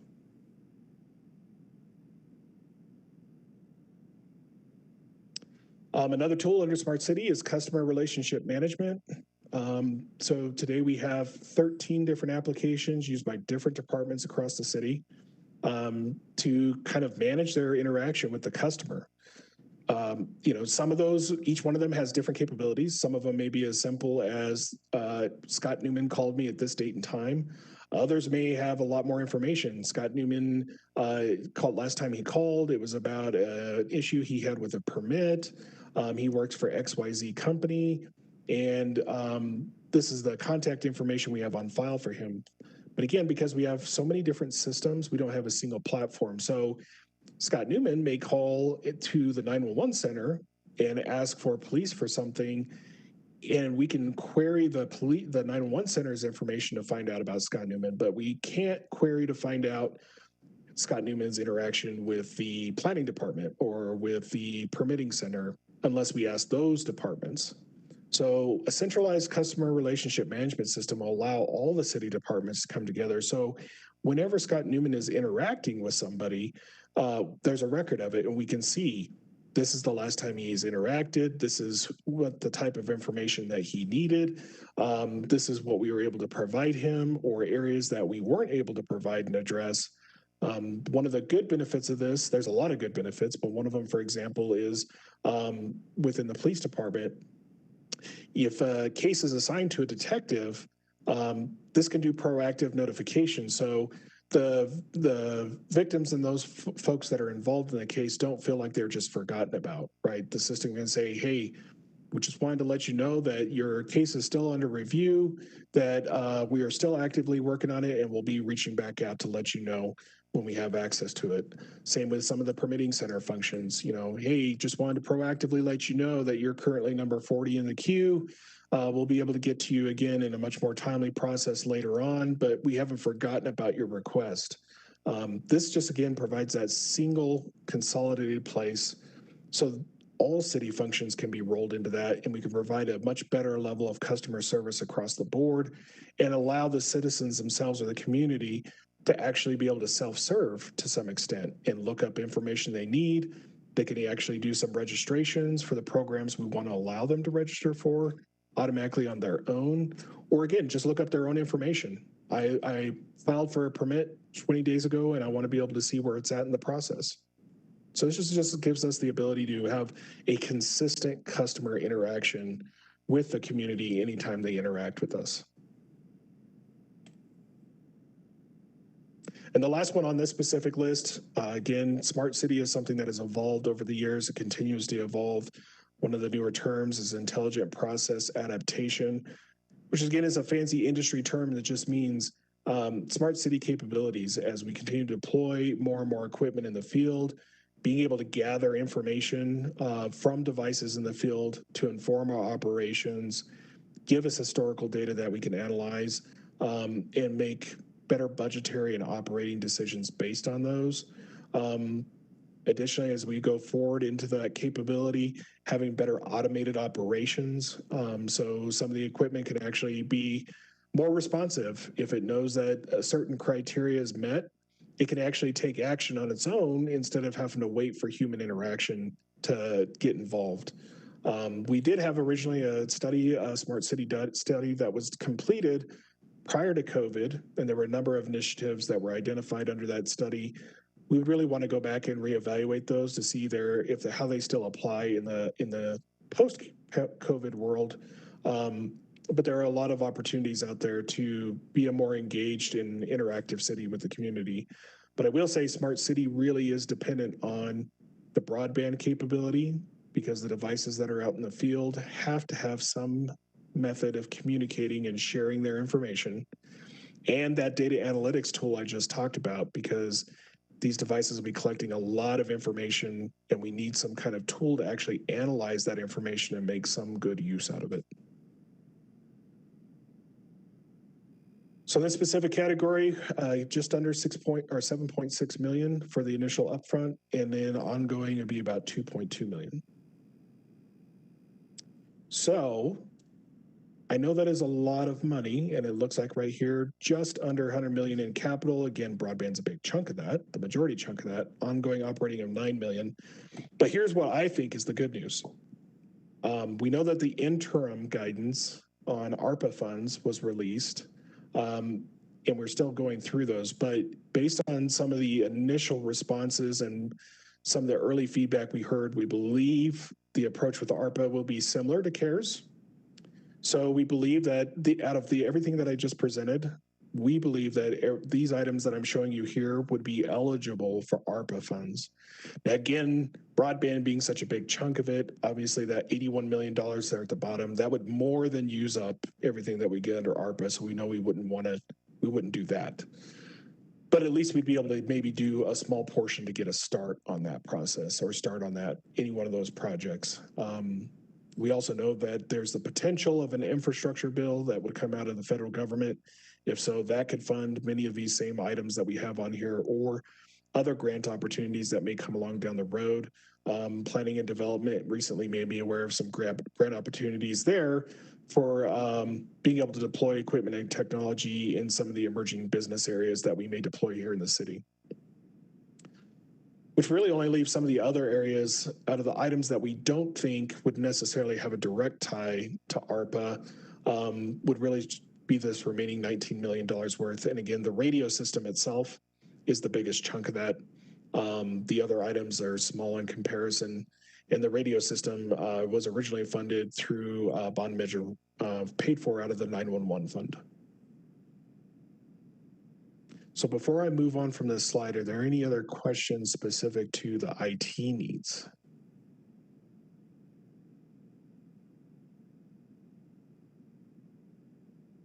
Okay. Part of the reason I paused is now I want to change gears a little bit to Capstick, and I promise this is a much shorter list for you. Capstick, as you all know, or I believe you're all aware, actually opened in 2016, February 2016. So we're now just a little over 5 years running on it. Over the last 5 years, the use of Capstick has really grown. Originally, we had a couple of police and fire academies that were out there. We were able to do in-service training. We were able to host city training. We were able to host outside entity training. at the facility. But over the last several years, the number of academies and the number of recruits has continued to grow to such extent that now we're running out of space to do some academy functions. We're still maintaining, but some academy functions. And some in-service training actually has to be moved around to other locations because Capstick no longer has the capacity to hold that many folks at the same time they're holding the academies. So our first request along those lines is a space study. We did work with Public Works. There was recently a space study conducted at the AMC, so we asked them for just a rough estimate. If we were to do a space needs assessment just at Capstick, what do they think that would cost? And it was about $300,000. Of course, we would have to go out to bid, so this price would be, could be a little bit higher, a little bit lower. But that was their estimate based on the most recent study that they were completing here at the AMC. So this would have formed those space needs, right? Based on the current use and what we believe that use will be as the city continues to grow over the next 5 to 10 years. What additional space do we think we need at Capstick to help address the growing demand out there? The second item is an EVOC building. So the EVOC track at Capstick is where both police and fire are able to train their personnel on emergency operations, as well as just some of the regular general driving certifications. There is no shelter out there today. So at Capstick, if they are in the middle of the summer, in the middle of the winter, some of these classes, they need to be outside for extended period of time, sometimes hours at a time. They're exposed to the elements. They do not have a shelter. So really what this would do is not only provide a shelter, but provide like a training annex building that's out there as well. So we'd actually build a small classroom space in there. So the instructors could actually instruct the staff on what they want to cover and the classroom aspect of what they want to cover on the track, then take them out, perform the physical exercises on the track, then bring them back into the classroom immediately and be able to review their performance or any areas that they needed for improvement right then and there. So this is actually more than just a shelter. This is actually an additional classroom annex to be built out there, but it would serve the purpose of shelter for the staff as well. And it just gives them a greater ability to specifically address those training concerns right on the spot instead of waiting till they get back to the main classroom to do so. And the last item on the list is the Capstick Phase 2 expansion. Again, Capstick the Phase 2 was originally planned at the time, even before construction began on Phase 1. But again, items have changed a little bit in the last 5 years, the use of it. So that's why we really would like the space study. And based on the findings of the space study, we would then actually pursue the expansion of Capstick to give the extra capacity for the increased use of the facility. But again, multiple academies that just the sizes continue to grow. We'd be able to actually bring back in-service training. So it could occur at Capstick again at the frequency it needs to.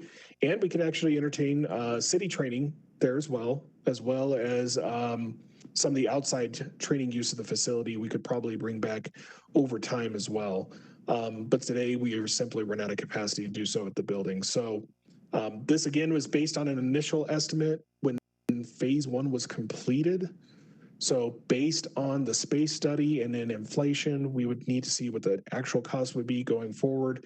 But this is a reasonable estimate based on the information we had from 5 years ago. So the overall Capstick request is just over 37.3. Again, the largest chunk of that is the Phase 2 expansion. And that is the end of my presentation for Capstick. Are there any questions on that? Mayor Dave Gruber. Councilmember Gruber. Scott, I certainly appreciate all the work you put into this. I used to be the director of network operations for the Department of the Air Force and the Pentagon, and I would have to consolidate similar information from every Air Force base. The work is daunting. The amount of analysis is huge. And I appreciate the fact that you and your staff have done the work that you have. Having said that, the concern that I have, and this is actually on both sides of it, is that when the budget requests come to council, they're usually so large that it's difficult for us to pay for it. And my suggestion and my advice would be to try to create bite-size, even though you're not going to fill the requirements, and I understand how important the requirement is, we simply don't have $100 million if we don't get the CARES money. And even if we do, I'm sorry, the new money, but even if we do have that money, the $18 million is beyond us with regards to roads and the other priorities that we have. Somehow or another, if you could provide more bite-size, when I say bite-size, I'm talking initiatives in $100,000, multiple hundreds of thousands of dollars, so that as we do allocate our funds, we would be in a better position to say, I can't pay for everything, but we can pay for this and this and this. I understand your presentation is the first of many that we will receive. We'll receive them from pros and libraries and everybody else. And I know everyone is going to be coming with capital requirements for us. And it's important for council to know that. But I think I speak for all of us when I say we want to help as best we can. So give us the opportunity to have those initiatives that we can fund. Yes, sir. That makes perfect sense. Further discussion? Questions? Please proceed. Mr. Mayor, that is the end of my presentation, if there are no further questions. Thank you. Are there any further questions or comments? If not, then thank you very much for the presentation. Thank you, sir.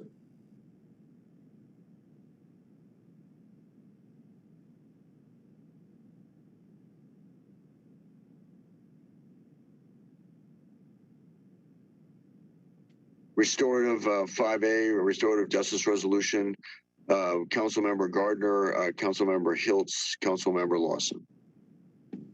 Mayor, I just want to take a second to briefly recap our conversation from the workshop and why we're here, and then I'll turn it over to our outside speakers. At the workshop, the spring workshop a few weeks ago, council did, by majority vote, set aside $100,000 to issue an RFP to create an implementation plan for restorative justice. At that meeting, several council members had asked for a formal presentation on restorative justice at a study session. So I have asked a few outside speakers to come to present to the group. And then additionally, Chief Judge Sean Day, Chief Vanessa Wilson, and Public Defender Doug Wilson are all here as well to speak in support. So with that, I'm going to turn it over.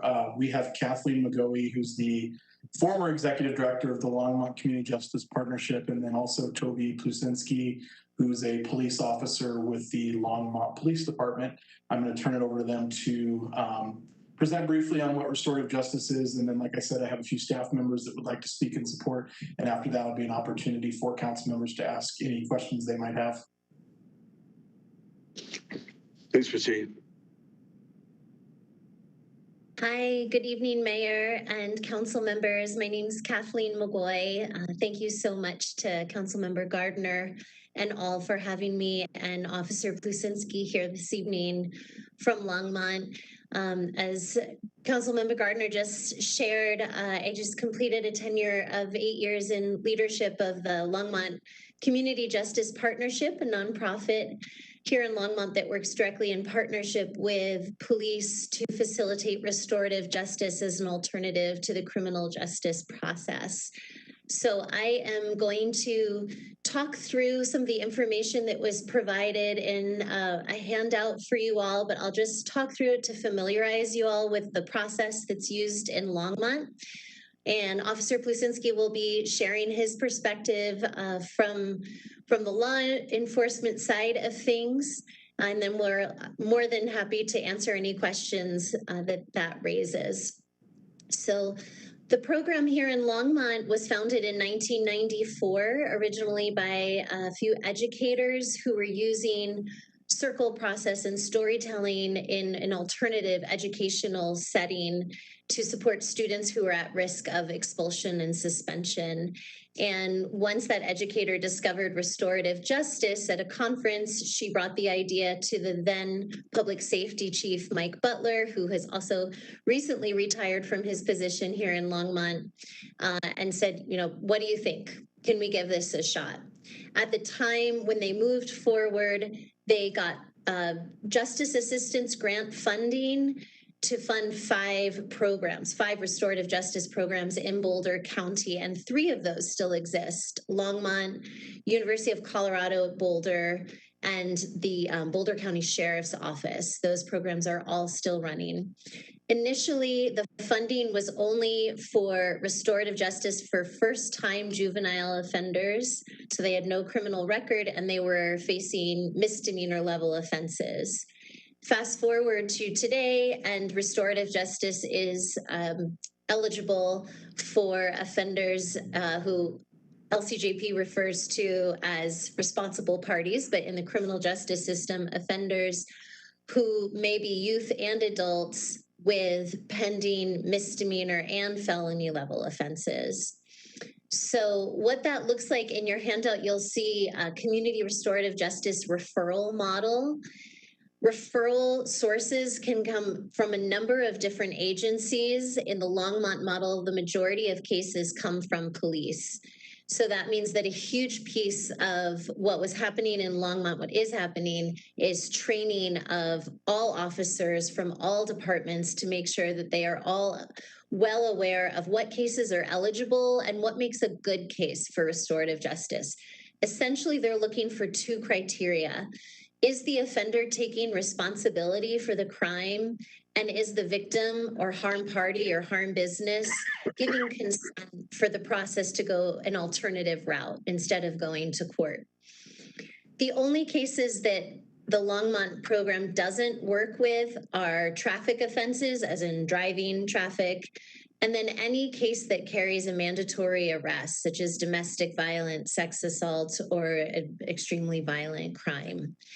Essentially, any other case is eligible. And at this time, we also do work with individuals who have a criminal record and those who have gone through restorative justice in the past. So once the officer screens the case for eligibility, they actually refer the case directly to the restorative justice staff instead of writing a ticket or making an arrest. So it's a complete diversion around the criminal justice system. Once the case is received by staff, they conduct intake calls with each offender and victim and their support person, a family member, of course, if they're a juvenile. And then the staff matches the case with 2 trained volunteer facilitators. So one of the things that really distinguishes restorative justice is the involvement of the community in the justice and resolution process. Those 2 facilitators will meet with each offender and victim separately in a pre-conference, which is just preparing them to come together in what is called a community group conference or the restorative process.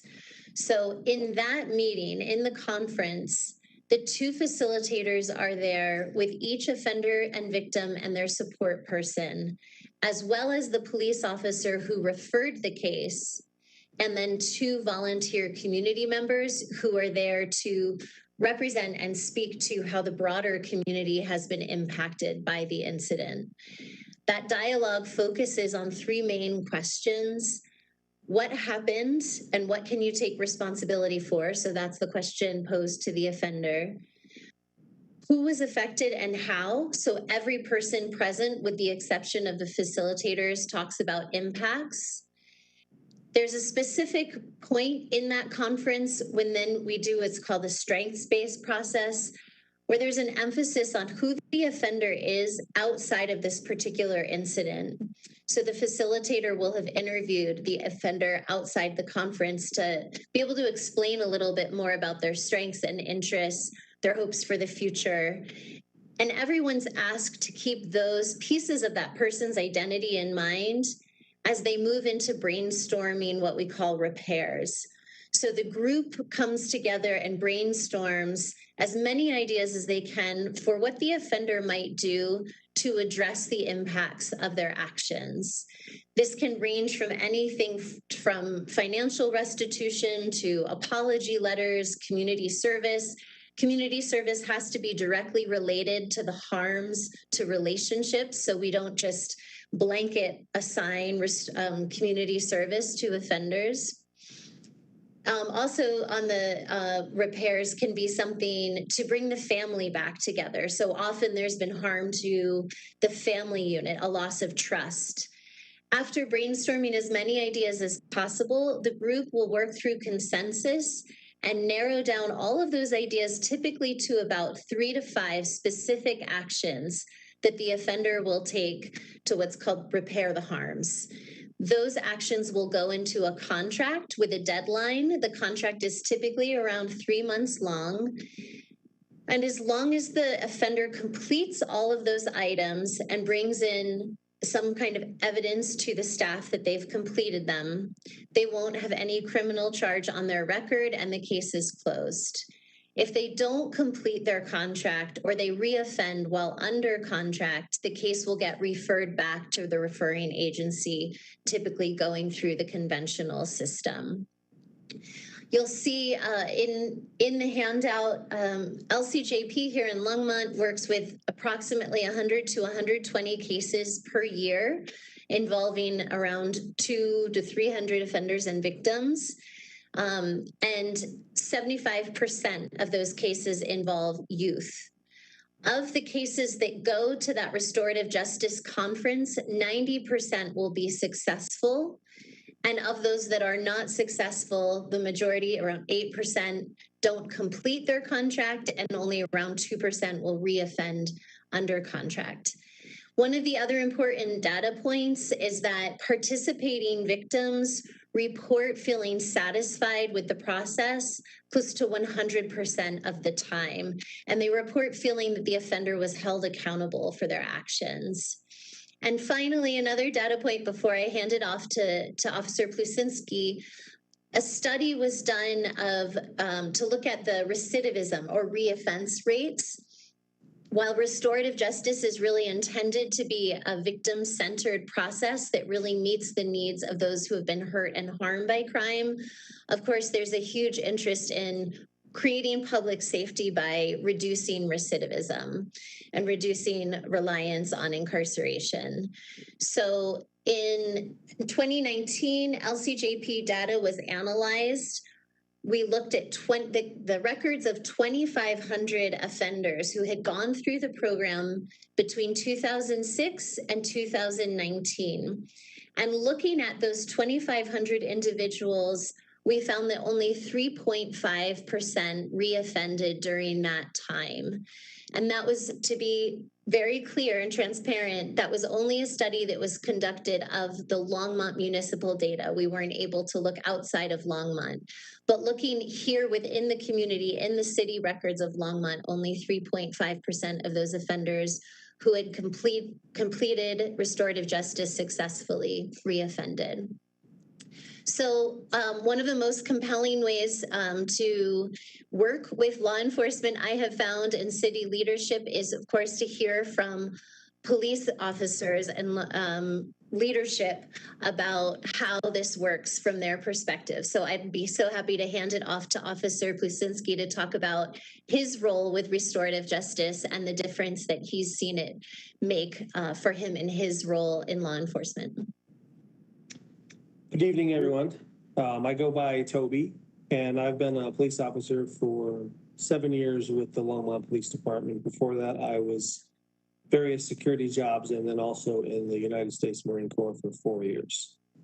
When I first started with Longmont, I came in with this philosophy of a crime control model, which is you do the crime, you pay the time, which accurately reflects how our traditional criminal justice system operates. Of course, since I'm here, obviously I've learned that there's actually a better way to handle this, and that's what restorative justice is. It's a tool for officers on the street to use. And as Kathleen pointed out, it's not a fit for every single crime that's out there. We actually really try hard to train the officers to make sure they're making good referrals that are going to be successful and actually make a greater impact on the community. One of the things I always really like about restorative justice and the way that we do it in Longmont is that recidivism rate that Kathleen talked about. I mean, your traditional criminal justice system, those who go through that and go through whatever, jail, probation, pay their fines, whatever that might look like, 70% or more of them reoffend versus 3.5%. So obviously that result speaks for itself, makes the community safer, and it's a very effective tool that we can use. Another piece for me that's important and really valuable with it is, and we see it especially play out with our juvenile offenders. If they go through the traditional system, mom and dad pay the fine. Mom and dad have to make sure they make it to their probation check-ins and all that other piece. There's not a lot of accountability and responsibility on a juvenile through the traditional criminal justice system. And we see the exact opposite with restorative justice. They are held accountable. They take responsibility of their own accord, and they really thrive on it. I mean, the stuff they come up with, because they have to bring their own ideas of how to repair harms with them when they come, and they have to ultimately agree to everything that is proposed. So they are making this choice to do it themselves, and it's much harder than what they're going to have to do through the traditional system. So those are all really positive things. I see it, all of us, all the officers see it. Sure, you're going to have a few that aren't totally bought into it, but it really is a great opportunity. It's a great tool for us, and it's something that we need. Something that we're seeing in the current times that I don't think we realized what we were doing with it was restorative justice has been pushing back court cases for years now. I mean, I'm still having subpoenas for cases from 2019, 2018 showing up to go to court still, and they keep getting pushed back. And oftentimes they're just getting pled out. And I'm sure you're aware, we can't make arrests on a lot of things now. They've really changed all that stuff. And so the traditional system is starting to, in my opinion, fail. It's not being effective anymore. And restorative justice is still happening. And I see that with that recidivism rate. I mean, we're talking people that come through here. It's successful. It works for them. So, my opinion, I really would encourage you to seriously consider making a restorative justice program in your city. It will benefit the entire city.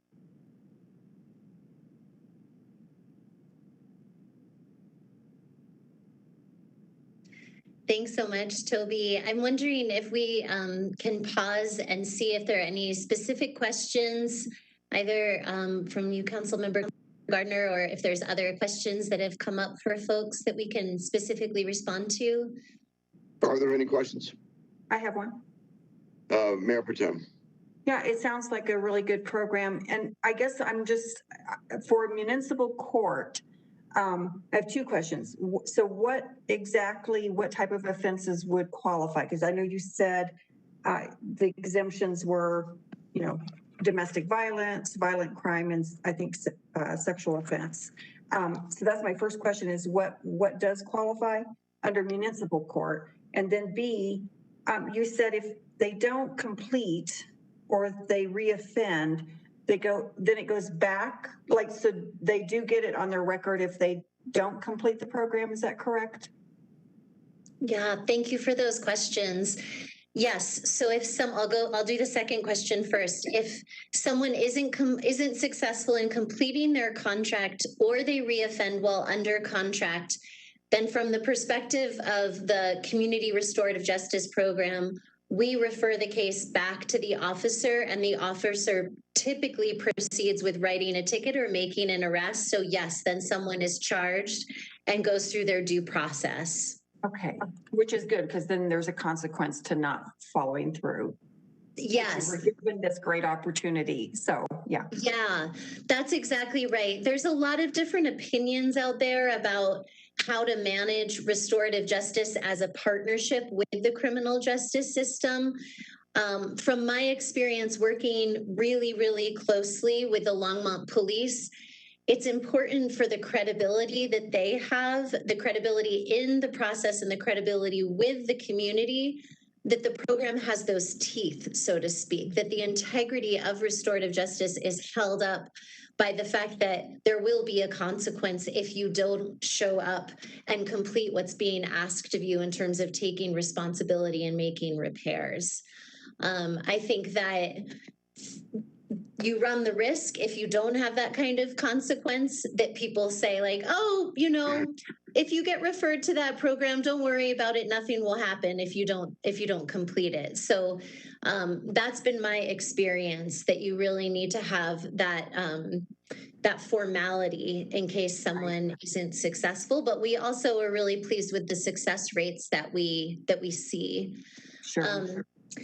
The majority of cases going through the Longmont program are things lower level, like misdemeanor crimes. So things like theft, criminal mischief, trespassing. We usually have several arson cases a year, often young people who have inadvertently set a fire and it's turned into a big fire. And then some of the more serious persons crimes that we see coming to restorative justice involve things like harassment, occasionally assault, menacing with a weapon, reckless use of a firearm. And then there's honestly a really wide range. The program here in Longmont sometimes sees up to 25 to 30 different types of offenses coming through the program out of those 100, 120 cases. But many of the charge types, there's just 1 to 2 of those types per year. And then lastly, so the age. So if it's someone that's in school, they would qualify for this, correct? In the Longmont model, we actually work with offenders of all ages. So they can be as young as the chargeable age of 10 and as old as we've worked with folks in their 70s and 80s even, which I'll just say is really powerful because often adults that we work with are committing a crime out of desperation. They've just had a hard time and they need connection to resources. And so often restorative justice can help them make that connection. Thank you very much. Mayor. Councilmember Gardner. I just want to piggyback on a couple of those answers just to make sure that it's clear. So as far as the types of offenses and then the ages, those will be things that will be determined by whomever we hire to create our implementation plan. So, you know, Kathleen talked about what has been successful in Longmont. And you know, that'll obviously be part of what's ultimately designed, but it might look different, at least as a beginning stage as we grow our program. So to be clear, it may not look exactly like it is in Longmont, I guess. I hope that answers that. This is Mike Hoffman. A question for the Executive Director of the Restorative Justice Program in Longmont. Have there been eligible individuals, offenders who have decided not to take that path and to simply go through the normal criminal justice route? Thank you, Mayor. There have been. It's not as common once they come to us. So I think the officers who are choosing to make the referral are sometimes seeing more of that range of offenders who are preferring not to. Sadly, sometimes once the referral happens to the restorative justice staff, occasionally it's a parent who's unwilling to go through the process. So I'm a huge advocate for matching with some sort of community mentorship or advocacy program. Sometimes it doesn't happen often, but occasionally there are parents who have sort of thrown up their hands and said, you know, it's gone too far. I don't want to deal with this. Just send them to court. Toby, I'm wondering if you want to chime in about offenders and how often you see people who are unwilling or choose not to go with the restorative justice route. Yeah, I would echo just what you said, Kathleen. I've only had, in the 7 years that I've been there, there's been 2 cases where it was a juvenile that I'd referred and it was the parent who made the decision even after going through part of the intake process to pull the juvenile out of the system.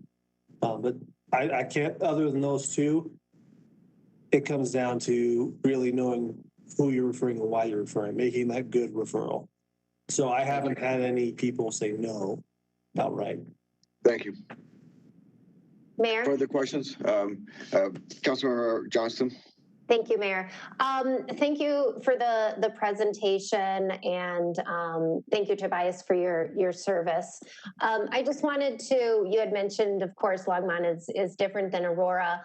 I don't know if it's you all or if it's staff or Councilmember Gardner, but I just wanted to touch upon the diversity piece in the city of Aurora. We have multiple languages, cultures, and how this RFP will address that. So I don't know if that's toward Councilmember Gardner or staff. I'll have him field where that answer should come from.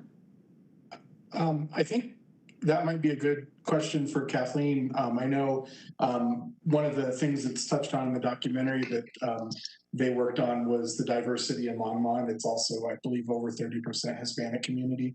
So it's a diverse community as well. So maybe Kathleen, do you want to touch on that a little bit? Yeah, I'm happy to. Thank you so much for that question. That's actually emerging as one of the most important questions guiding the field of restorative justice right now as it becomes more and more popular. This question of how does restorative justice, how does it either become more or grow as an equitable process, especially if it's being led mostly by people who are white and people who are white in communities where restorative justice might be offered to individuals of color as much as or more than other white individuals. And so the equity to restorative justice is hugely important in this field. And I would say, one, to your point about language, that is something that I learned early on as the executive director here in Longmont. We initially had volunteers interpreting for our cases for our Spanish-speaking families, and that was not sustainable for our volunteers. So budget for interpreters, just the same as you would use interpreters for a formal court process, is absolutely essential.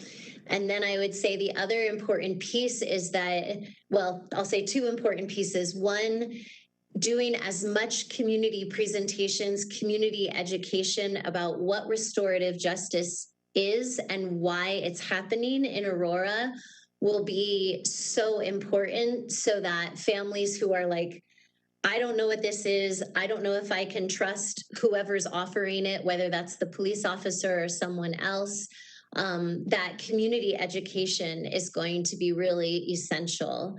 And the second piece I'll mention is recruiting staff and volunteers who reflect the diversity of the community.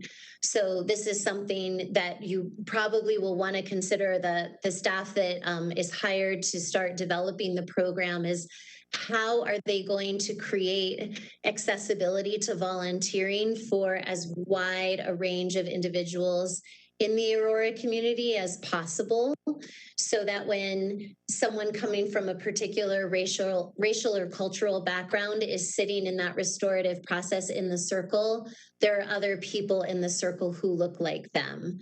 That's going to be a really key piece of building trust in the process, especially because we know that there unfortunately are a lot of people in the community who aren't feeling trust towards police. So the restorative justice staff is going to be really key players in building that credibility and trust.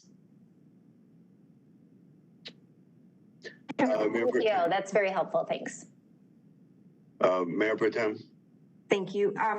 Just so if they, and I know the percentage of reoffenders is really low, I think you said 2%. But if they do the program and they do it successfully, and then let's just say 6 months down the road, they get in trouble again,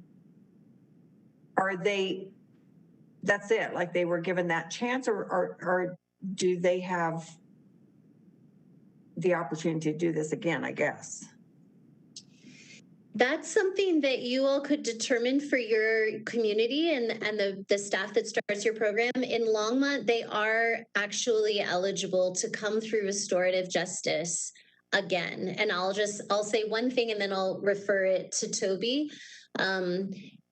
Typically, we're not seeing somebody 6 months later. I'll just say that, but usually it's been a few years and typically it's happening with youth. If they're being referred a second time for the exact same offense, typically we won't accept the case. But if they're being referred a second time for a different offense, during that initial intake call, we'll usually just hold feet to the fire a little bit and say, you know, this is not just a get out of jail free card that we offer again and again. You know, what is it that's going to be different about this time? Because really what we're trying to invest in here is prolonged, sustained community safety. So what decisions are you going to make differently this time? And what responsibility are you going to take to demonstrate that you really are going to take this seriously and make different decisions moving forward? And Toby, I just want to see if you could speak to that from your perspective of when you work with an offender who's maybe come through restorative justice in the past. So Kathleen, I'm sorry, my computer skipped on me there. Can you repeat what you wanted me to speak about again? No problem at all. I'm wondering if you've ever worked with an offender who's already come through restorative justice once and how you determined whether or not to send them a second time, if you've had any cases like that. None that I am aware of, just because of the way that the system is set up. Case coordinators that LCJP uses, the police officer will make the referral, and sometimes maybe another officer referred them a year ago. I'm not going to know that right off the bat. And that's going to be something that your case coordinators work through and figure out and address. And absolutely, the communication is a big piece of that. Well, so that brings to the question, the whole point is so that they don't have a record. They go through this restorative justice, they learn, about the harm they did to the victim and what they can do to repair that. But would there not be any data collected, stored? Because if they come through again, you would want to know. I would hope nobody comes through twice. That's the whole point of the program. But is that data collected? Yeah, thanks. That's such an important question. What we've been able to do in Longmont is all restorative justice cases are recorded in the municipal police database, but they have a specific code. So when someone's ticketed, it's recorded as SUMS for a summons. If someone's arrested, it's recorded as ARR for arrest. If they come to restorative justice, it's recorded as CRJ, Community Restorative Justice. So when it's entered that way, it means there's record of the case with the information, the narrative by the police officer. But it's the way it's saved, it's almost the same way as though someone's been a victim or a reporting party, where there's no charges that have been filed and no conviction that's gone through. So in a criminal background check, in some criminal background checks, for example, for the military, it might come up that there was a case, and we have had calls from recruiters and they'll say, hey, I saw that there was this record of restorative justice. Can you tell me what that was about? And most often we're able to say, yeah, this person completed this community-based program, case closed, and there's no consequence. So it really is, the information and data is stored, but it's stored in a label that demonstrates that there's never been a conviction of a criminal charge. Thank you. Yeah, a key point to add to that is when the officers are making the referral, they're still conducting the investigation just like this would go to the traditional criminal justice system. Because if they reoffend under contract or fail to complete the contract, we still have to present our case through the traditional system, just like normal. So we'll still need all of our evidence and all the investigation done the same. Are there questions? Mayor. Councilmember Gardner. So I had asked, I mentioned at the beginning, several staff members to come, and I want to give them an opportunity to speak since they did show up. Could we have each of them talk for a minute or two, and then if that generates any other questions, go from there? Would that be Please okay? proceed and go ahead and introduce them. So I don't know who wants to start. Chief Wilson, do you want to go first? Sure, sir. Thank you for having me. I think that just us looking across the nation for police reform and different ways of doing things, I am in support of a restorative justice program, and really excited about looking what the RFP brings forward to fit here within the city of Aurora. Obviously, we want to deal with some of the youth that are dealing with being in a gang and those types of situations. And then, of course, for the diversity and different languages that we speak, it's going to be extremely important to have those right individuals. The only thing I would say is, as far as the officer referral part of that, I think that's something we need to work out with the courts as well as council and deciding whether or not they want the officers making these referrals, or if it's something that's going to go through the city attorney's office or such. So we'll work all that out, but I think it's a great program to start talking about things that we can do differently. And I think especially with first-time offenders, I think this is a positive thing. Judge Day, are you on? Yes, good evening, everyone. And thank you, Councilmember Gardner, for the invitation. I appreciate it. Just to kind of follow up on some of the questions from both of the representatives from Longmont. The program can be built any way that you want to build the program. You can set up the criteria and eligibility for the program to fit the community needs.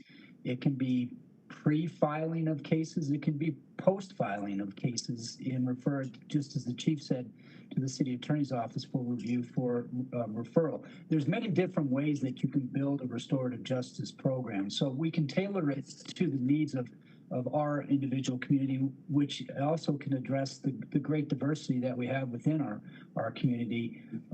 If and when we do build out the program, there will be the need for a lot of community education regarding the program, so that people are familiar with it and will want to participate, because the biggest part of a restorative justice program is that you have to have a lot of want to do the program.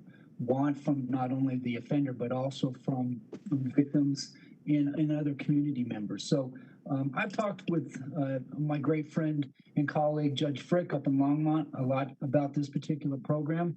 He has nothing but great things to say about Longmont's program. He completely supports it. He echoes just what both of the representatives from Longmont have already told you. They've had a lot of great success with it. Their recidivism rate is 2 to 3%. So that in and of itself tells you the value of the program. Public Defender Doug Wilson, are you on? I am, Councilmember Gardner. Thank you. Couple things. I've been involved with restorative justice since 2005. Found it to be something that can be used in all types of cases. As you know, I was the state public defender for 12 years, and we worked with programs across the state. I personally used restorative justice on a death penalty case. So I don't think it's as important to necessarily look at the offense as it is the people that are involved, because it's important that obviously the defendant wants to take responsibility. Victim is willing to accept RJ as something that is sufficient, just punishment, but responsibility taking on behalf of the defendant. So it's an excellent program. I also wouldn't limit it to just law enforcement referrals either. I think it's been used successfully at the street level, successfully at the pre-filing level, and successfully even as a part of sentencing at times. The only caution I would throw out there as it relates to anything that is predisposition, you have to build in enough protections in the contract that a defendant will feel comfortable talking about the offense without those words incriminating him or her in the case if there's for some reason a failure. Programs that I've been around, the failure rate is super low and recidivism rate is super low, and just can't say enough about the program if put together properly with the correct parameters, excuse me, in contract. Zelda, is Zelda on? I'm Angela Garcia tonight, so thank you. I'm in the witness protection program tonight. So, well, first of all, I will say to you that restorative justice is really a wonderfully different way of looking at crime and how we as a community respond to the crime and those that offend. And so I am fully supportive of this. One of my team members, Ms. Sonia Bowman, talked to you when this group made a presentation. She has served as the restorative justice staff member for the Denver Public School System, and she works for us part-time. I know that she would be very active because there are several programs that we're working on. I know that many times we will be focusing on juveniles, but I will encourage you to also look at the age groups between 18 and 30. We don't have many programs that focus primarily on that age group, and that's an age group that sorely needs a program like this to prevent recidivism and continual acts of crime. So thank you for asking us to speak today, and we look forward to participating in this program. And then lastly, Julie Heckman, I asked her to be here as well, and I think I saw her on the participant list. Yes, thank you very much. I would also echo what many of my colleagues have said. You know, from the city attorney's office, we're always interested in alternative options for the cases that either are filed or if we look towards refiling. Things that are victim focused and victim centered, as well as community based, you know, looking at public safety, I think are very important. And I would also echo what Dr. Du Bois said, as far as not just looking at juveniles. I know that's a question that was discussed at the Public Safety Committee and before that. So I do see, and going to Mayor Pro Tem's question about the type of offenses for our community, I really do see that there could be a lot of value, not only for the juvenile offenders, but adult offenders that come through the court, and that many of you council members hear some frustrations, I think, from constituents over types of cases that really do impact neighbors or community members, from zoning issues to animal violations, neighbor disputes, some of the low-level property crimes that they talked about coming through Longmont. So not only the juveniles or even that large, you know, other age group, 18 to 30, but even some adult offenders, I think there would be huge value to. So very happy to, you know, participate in any way in the RFP and see how we could use it going forward. All right, thank you, Mayor. I appreciate you allowing that to happen. Discussions? I mean, any questions or comments? I have one more. Oh, sorry. I'm sorry, Councilmember Burzins. Thank you. I just wanted to say that I spoke with the city councilman from Longmont today and asked about the program, and he praised the judge. He said that the judge handled it beautifully. Now, I don't know what role the judge has in it, but he believed that it was a good program and gave a lot of credit to the judge. And I just want to say, anyone that has kids or knows kids, they make some really stupid mistakes when they're young. And I guess it goes back to, I think we all did things that we wish we hadn't have done. And to put them through a program like this and give them another chance without it going on their record, I think is a very good thing. And I'm glad that we had this opportunity to hear more about the program because we didn't before. So I'm glad that this this conversation happened. And when we get to talk about Councilmember Gardner's proposal, I have a few questions for that. Thank you. Well, I think Councilmember Gardner's ready to answer any questions you might have if you want to proceed with the question. Sure, thank you.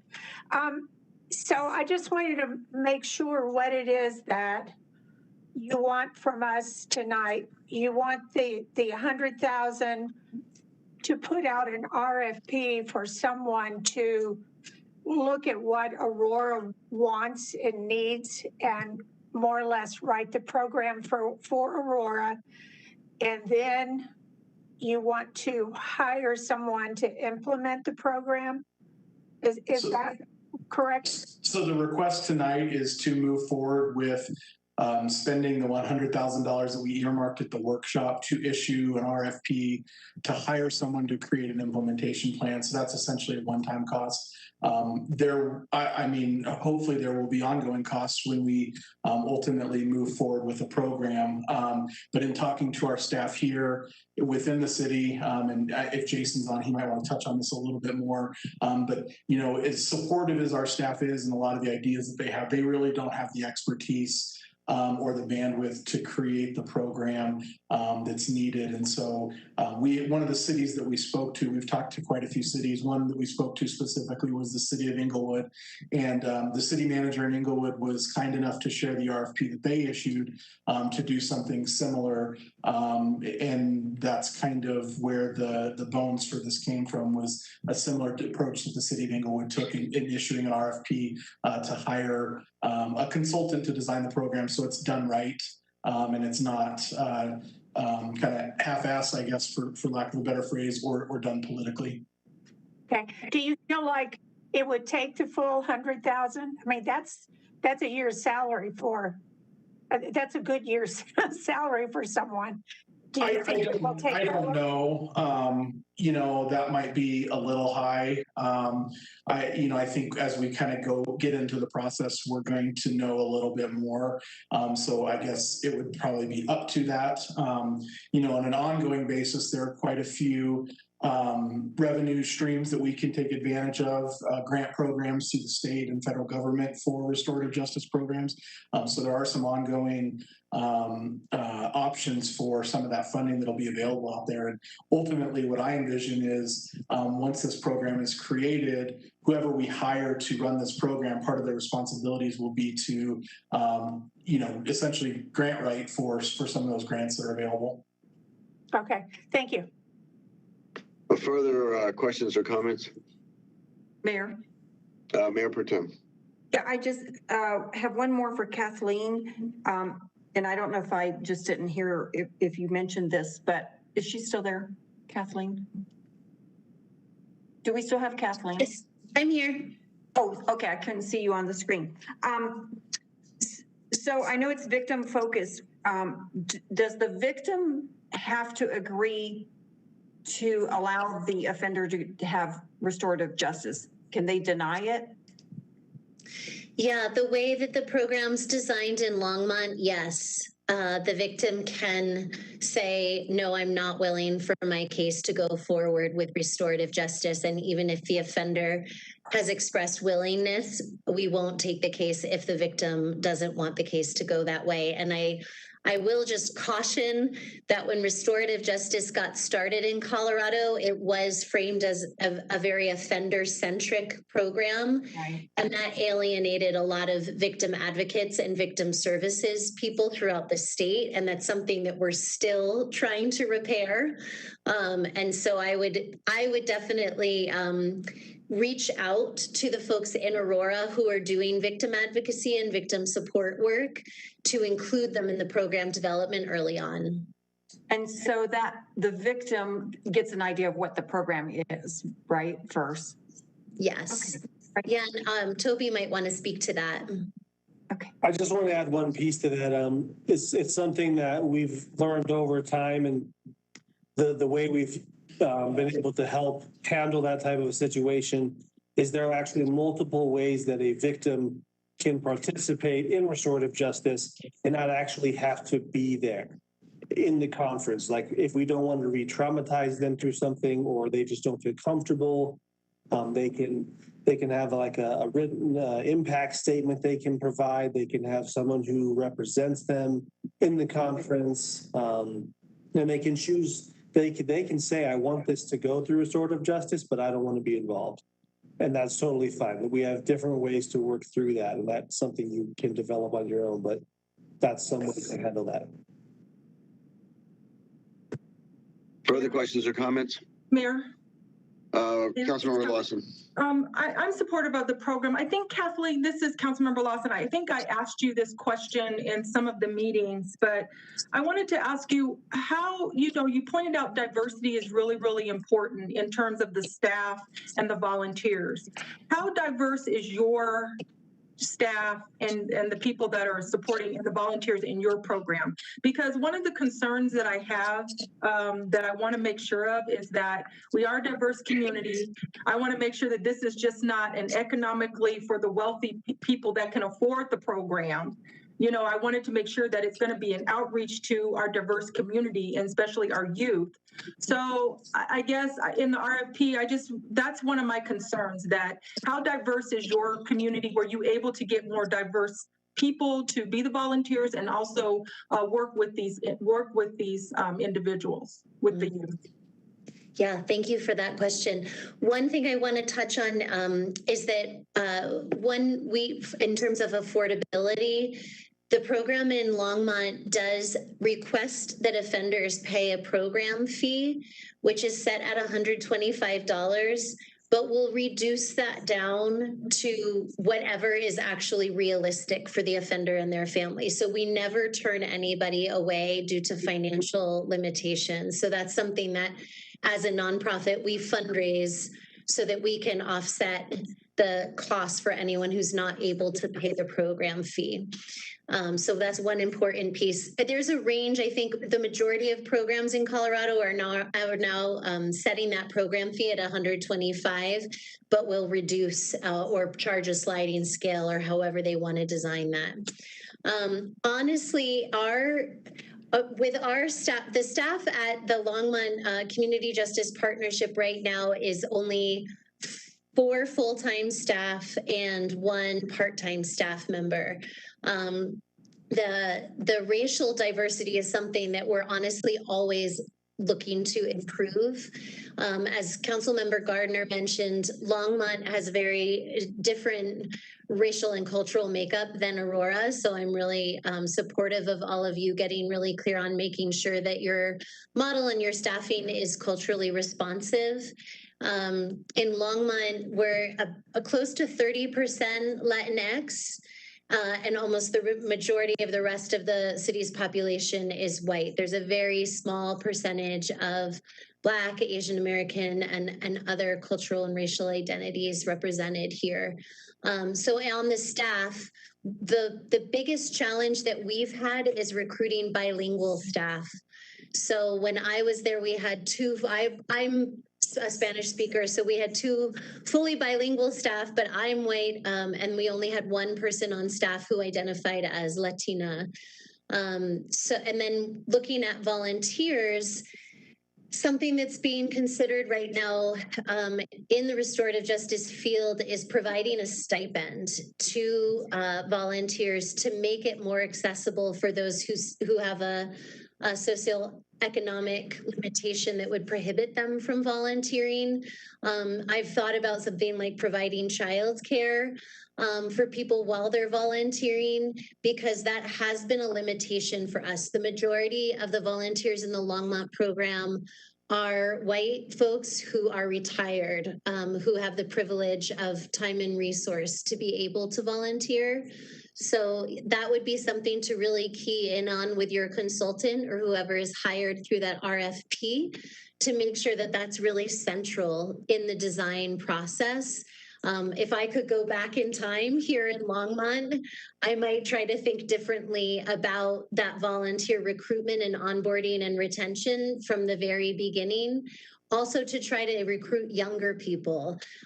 So, when you're working primarily with youth, ideally you want to have more youth in that circle because that's going to reframe the whole experience out of the punitive towards the restorative and really build up community.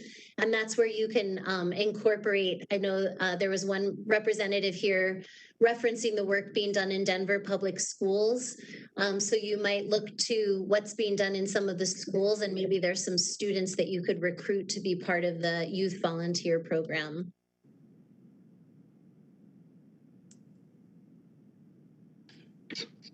Further questions Mayor or comments? Councilmember Gruber. So I'm supportive of the program. I'm looking forward to it, but I hope that it comes back to council before we get to the implementation phase. There are many questions that I think council is going to have to address. The fact is that Aurora is over 3 times the size of Longmont. As we talked about before, our diversity challenges are our diversity, which we have many different languages, many different cultures here that we're going to need to address. We're going to have questions as to where this goes. Does it go into the courts administration? Does it go into the attorney, the city attorney? How many people work? What's the chain of command of the people that are coming in? Will we provide defense attorneys as part of the program? And if we're providing defense attorneys, will our city attorneys be involved as well? How many people are we going to hire? What's the rollout?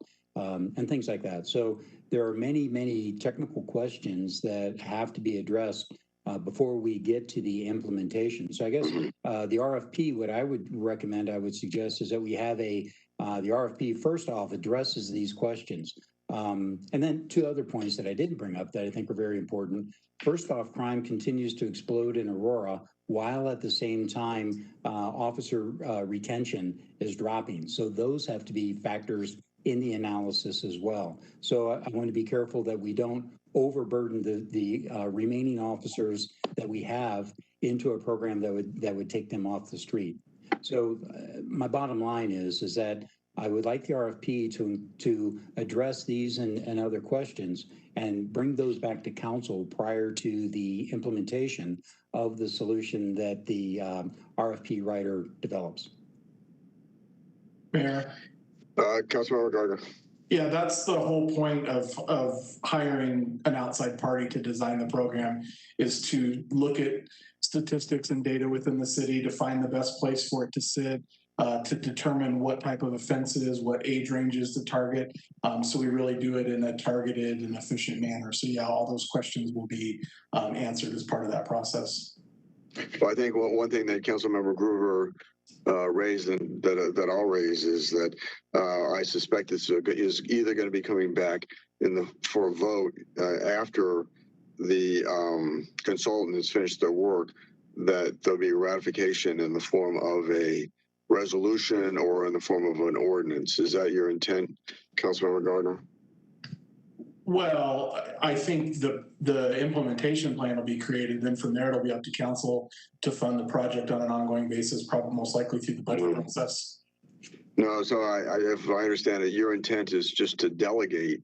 In effect, you're delegating to the consultant to not only write the plan but implement the plan without further action by council. Is that correct? No, at the end of that process, the consultant will come back to council and present their findings, and then from there, council will determine if they want to move forward with what's been. Okay, okay, that's what I want to make sure. Okay, further questions, comments?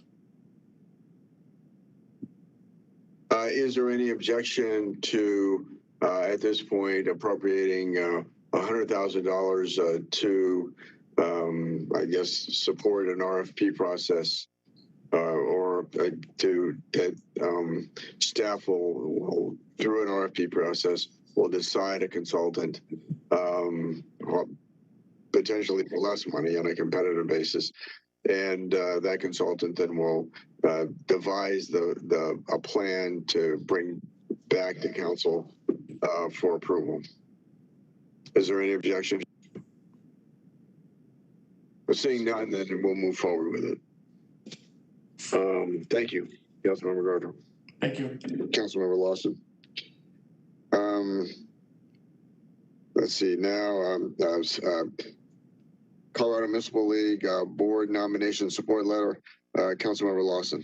Thank you, Mayor and Council. A lot of the information is in the backup, but every 2 years, the CML Executive Board has appointees for the large cities, and then there's 2 medium-sized municipal cities.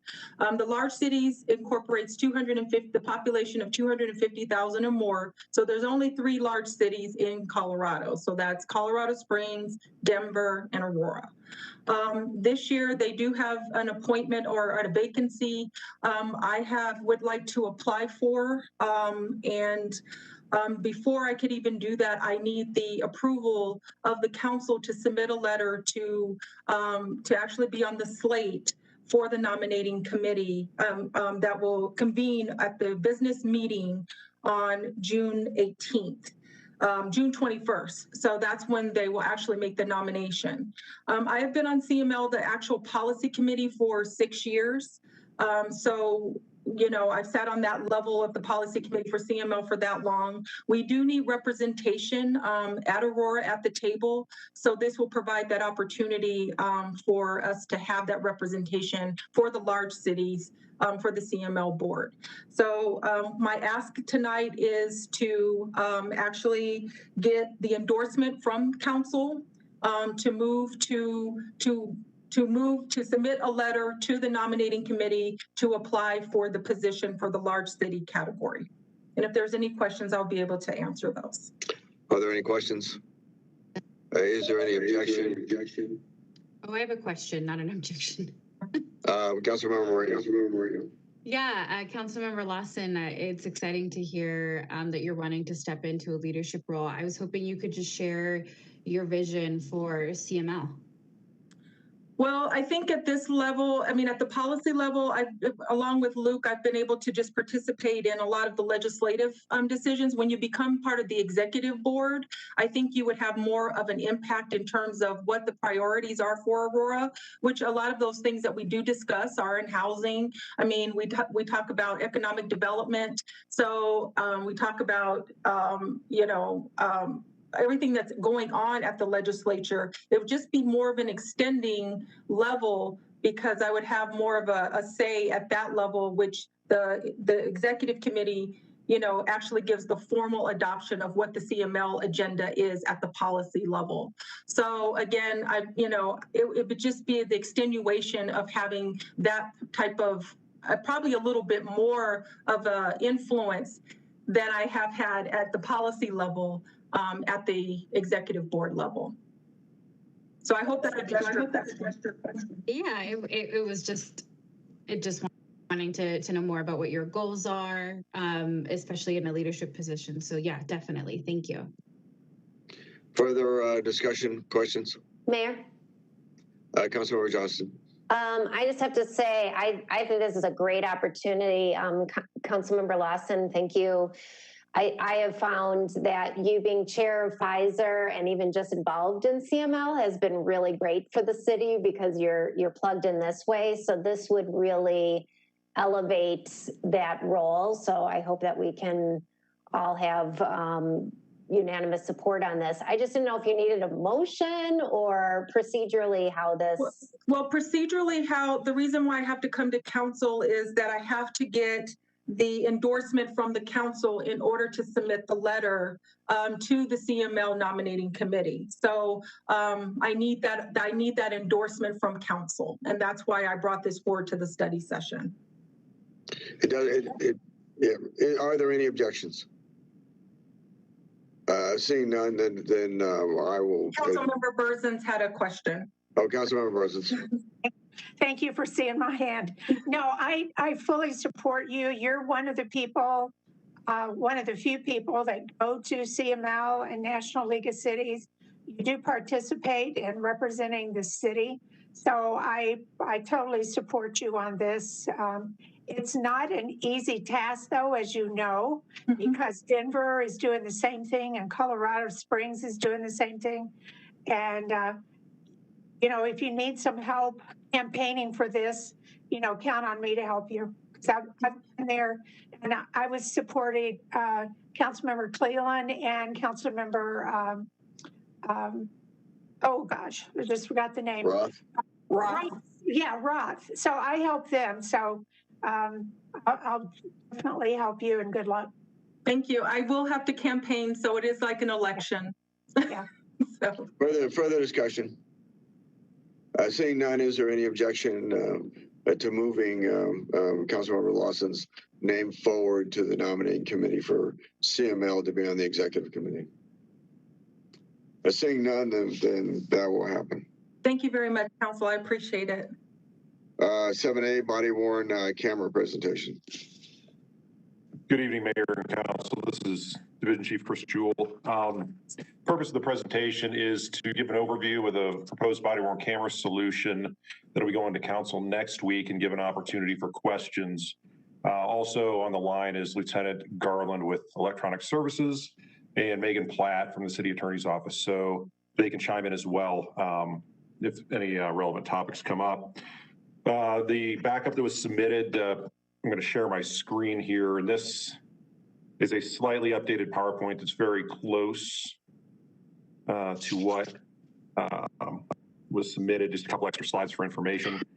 So there's the screen, and obviously technology has considerably improved since we started with body-worn cameras back in 2016. Kind of as an overview, we selected Axon as our first choice, which used to be branded as Tasers, now Axon.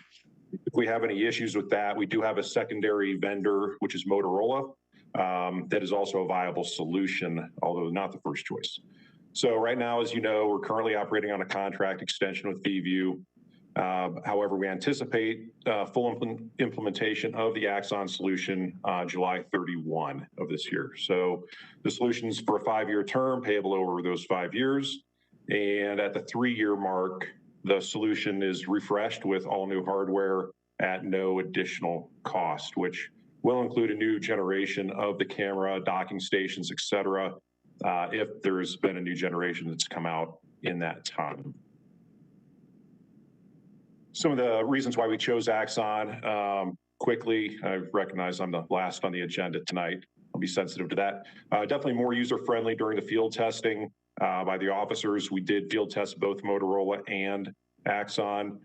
Its back-end interface is much more intuitive for the officers, as far as that's when they're going in to categorize video, look at video, write reports, things like that. It's got much better investigative functionality. We can actually share direct links with Axon with the DA's office. DAs are part of the selection process, and they prefer it, and they actually know both solutions, and they prefer the Axon solution.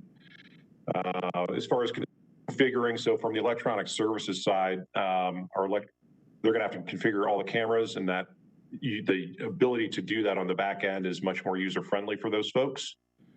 It has a feature that's not available on Motorola. It's called Signal Sidearm. So this is when an officer draws their pistol, the body-worn camera automatically activates. So on a high-stress situation or where there's simply not time to think about that, the camera will automatically activate and turn on and capture that event.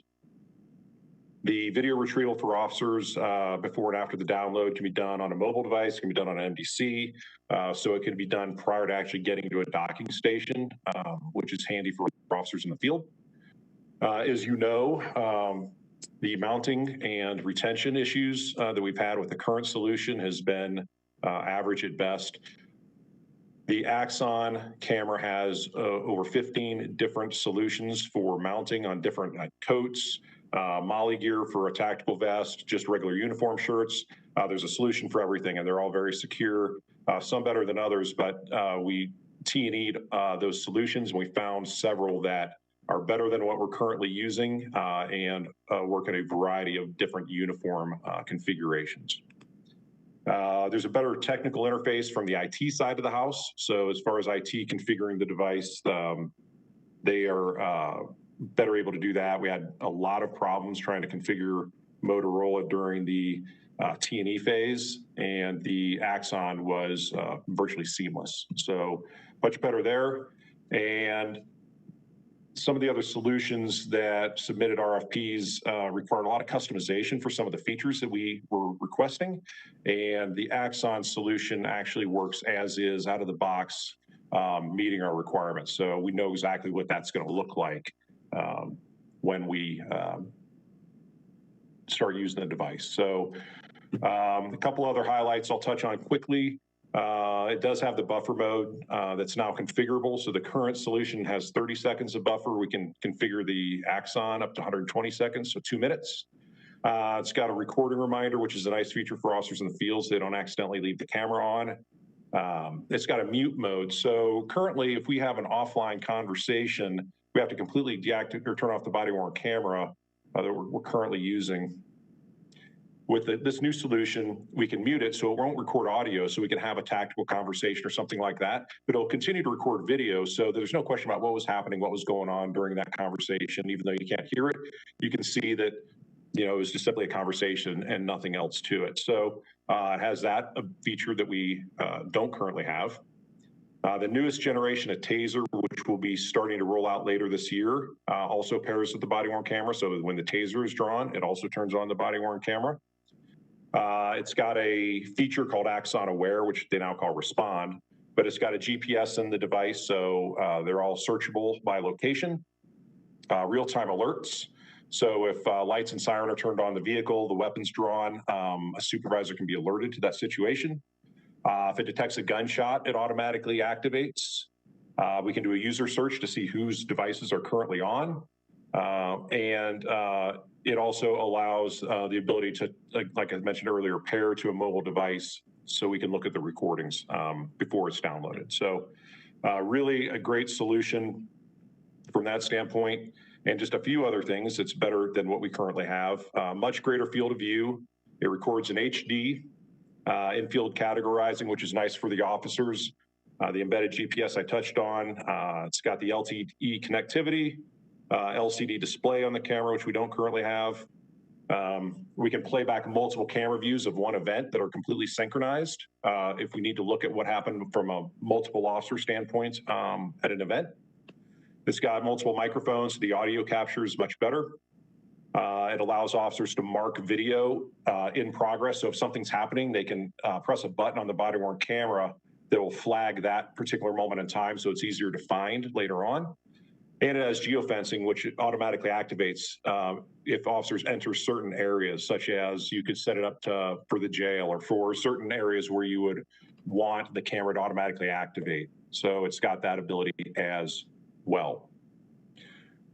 From an auditing standpoint, so city auditing was also involved in the procurement process or in the selection process. And some of the things that were identified with the current system where we needed to have better compliance was audit trails of videos and redaction, which this new solution meets all of those requirements. The original video is never altered. If we do some kind of redaction or edit or a clip of the video, the original video always is the original video. Everything you do to that video is actually just a copy. So there's no question about what that original evidentiary video was. It gives us non-compliance alerts. So if we have somebody that's not using the camera at a ratio that would be normal use, we get that update. If officers aren't downloading videos in prescribed timeframes, it alerts us to that. It supports random video sampling for supervisors and will let us know if that's not being done. It'll alert for missing data. If there's conflicting categorization or uncategorized video, it resolves those issues and flags those. And if somebody looks at a video, it has the ability to for that person to put in a reason for that access. So we can go back with the audit trail later on. If a video is released, for instance, and we need to know who looked at it or who might have been responsible for that, we can see that as well. So a very, very robust system with regard to functionality, and certainly much, much more robust than what we're currently using. Okay, so what are we getting? The solution is going to include 700 of the cameras, which is a current generation, the Body 3, docking stations, signal sidearm units. So that's what I talked about as far as when a pistol is drawn, it activates the body-worn camera. 310 signal units. So those are for the vehicles, the frontline patrol vehicles. So lights are activated, the siren's activated. It'll automatically turn on the officer's body-worn camera. That includes the warranty for the cameras and also a 5% overage for for spares when we have one fail, that we could swap that out while a unit's being repaired. And again, like I mentioned before, the body-worn cameras, docking stations, signal sidearm units, all those hardware items are refreshed at 3 years with brand new equipment. From a software and storage side of the house, we have 700 licenses, one for each camera. So each user gets that, and that allows them to upload their video, view their video, manage, share, things like that. It includes the body-worn policy compliance, review, and auditing for every user. So we can go in and audit every user and their use of the camera. It does the automatic categorization by CAD and RMS, so it associates that call from CAD with that video automatically. We get unlimited HD storage for the video now, which we don't currently have, and we're, I think, almost twice what our storage allotment is supposed to be. So the unlimited HD storage is a huge factor. It's going to allow for the migration of the current body-worn camera video that we have into the evidence.com. And also it includes some licenses for non-users. So I don't have a body-worn camera, but a records personnel needs access to evidence.com. It allows for those licenses and folks to have those. It includes the Axon Aware, like I mentioned, and that functionality. It includes the redaction assistant. So if we have to release video and it has, it's from a hospital or something, and there's, privacy concerns, we can redact faces and things like that and still release the video. And it also includes the implementation. So that's the vendor being on site for 8 days during deployment to get the system up and running. So cost of ownership, the total 5-year cost is about $3.3 million. And you can see the breakdown here of the one-time cost and then the recurring cost year to year.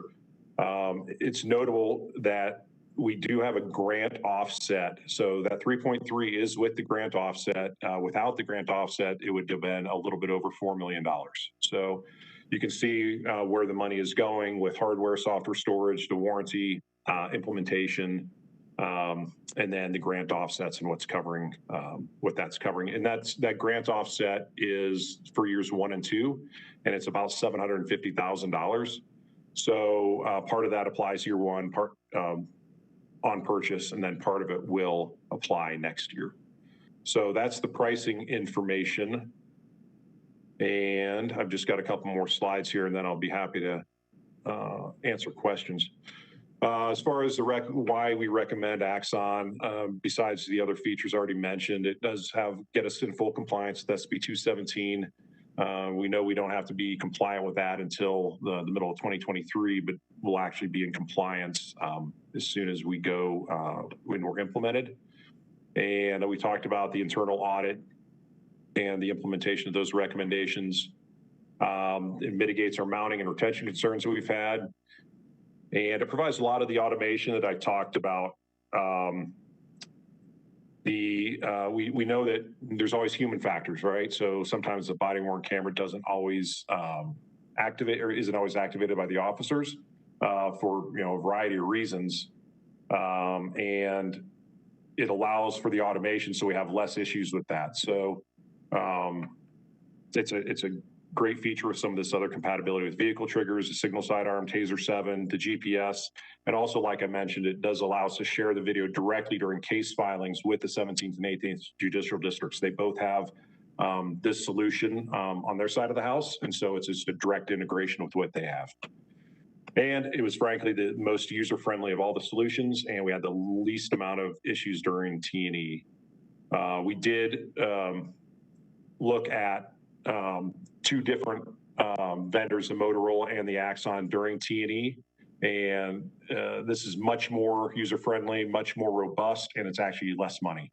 So I think that Chief Wilson would like to have a few comments before I jump into questions. So I'll just turn it over to Chief Wilson, and I'll stop sharing my screen. Hi, can you hear me? Yes.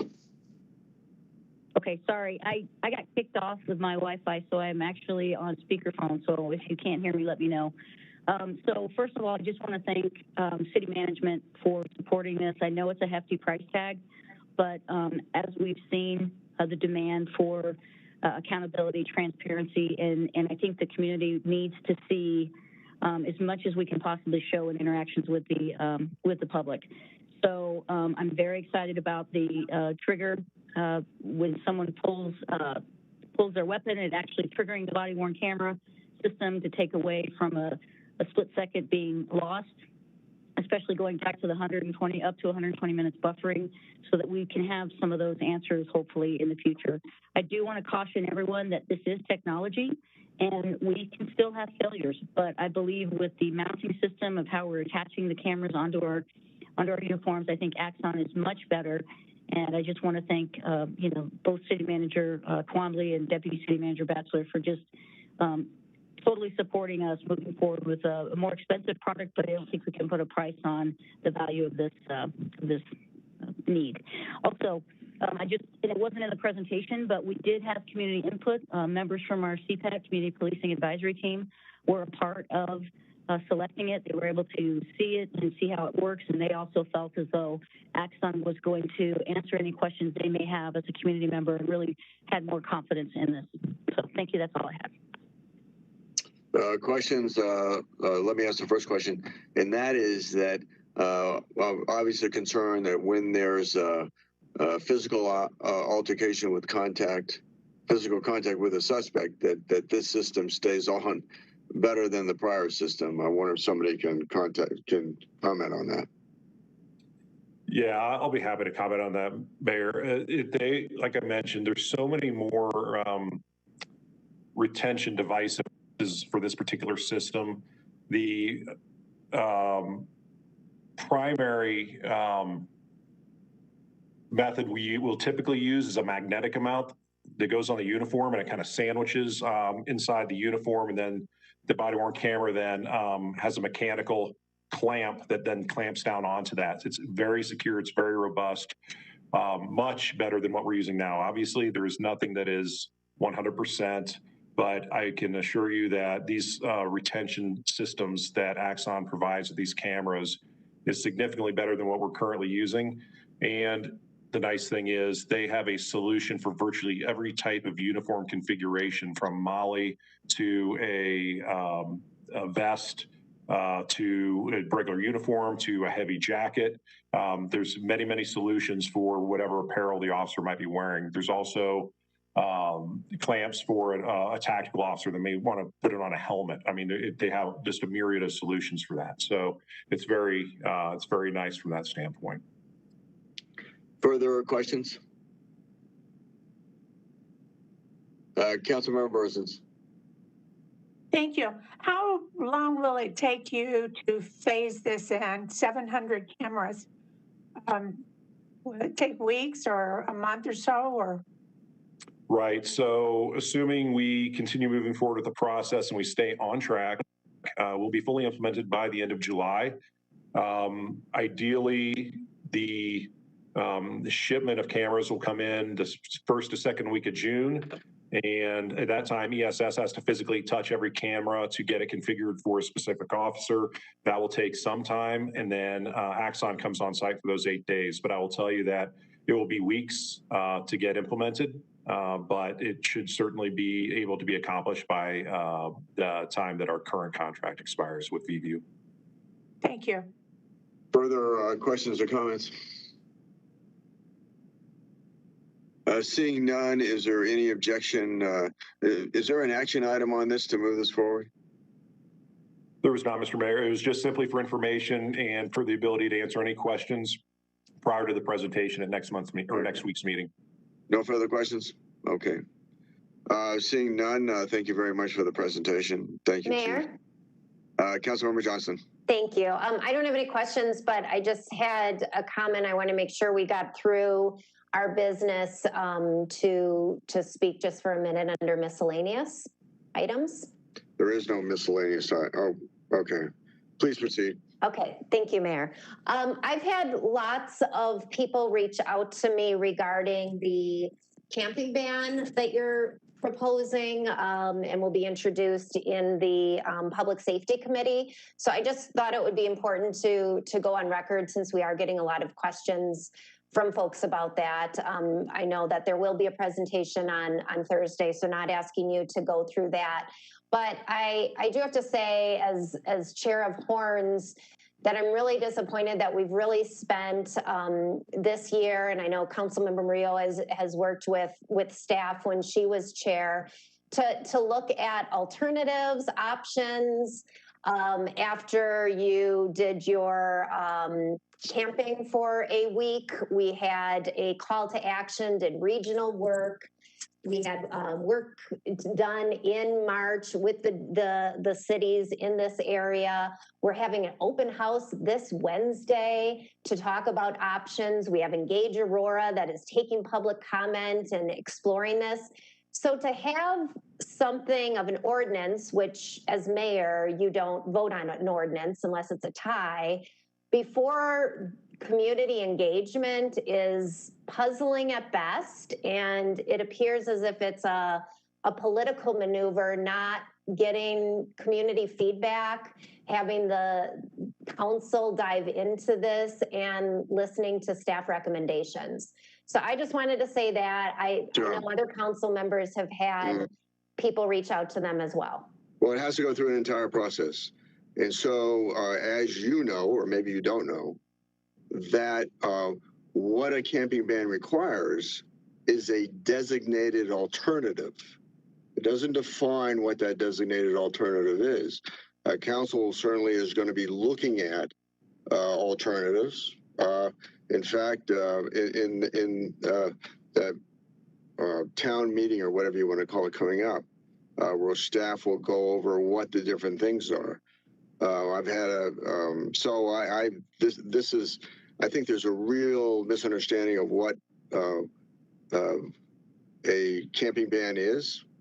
What a camping ban what it does is it says that you have to designate an area where people can camp, whether it's safe camping, whether you do a shelter, whether you do a combination of things.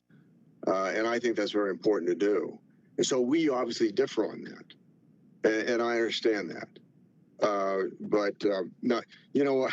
This is not on the agenda. Mayor, I know it's not on the agenda. You know, we'll just keep everybody here for a debate. Please go ahead. Okay, thank you. Well, it's frustrating because we get these Twitter, these tweets, and then this bomb is dropped, and then we get the aftermath, and then we don't talk about it. You had just said 2 weeks ago that people shouldn't have emergency shelter options unless they get sober or have a job. Yet, if we have a camping ban, where are these folks going to go? We've been saying evidence-based policies to have a robust system in place.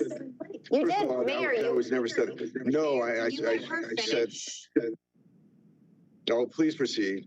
Thank you, Mayor. This is we're getting information as a council from tweets, and then we are the people who are responsible to our constituents. We vote on policy, not you. And it's just frustrating week after week. And to bring something forward when we have this community engagement system in place, I would hope that you would say, you know what, let me see what happens Wednesday. Let me see what happens with this public engagement. Let me attend a Horns meeting and talk to staff, and then come up with some alternatives. But to go straight to this camping ban is just not a responsible way to do policy. And I'm not going to take any more time, but I do want an opportunity for other council members, if they so choose. Thank you. Well, and every member here, to include myself as mayor, has the ability to put policy questions forward, and you have the ability to vote them down, although you probably will not be here when the issue comes up. You will be a resident of Colorado Springs. Yes, no, I'll stick around for a while, but I feel like that's also intentional, the timing of this. But again, I don't want to monopolize this because I know other council members have been approached on this issue as well. Sure. Mayor. Councilmember Combs. Just, I guess my other comment would be that as we're addressing issues related to homelessness and housing, that's typically going to Horns. And so I do have a question as to why this is not also going to Horns. It hasn't been this, it's going to go through the committee process.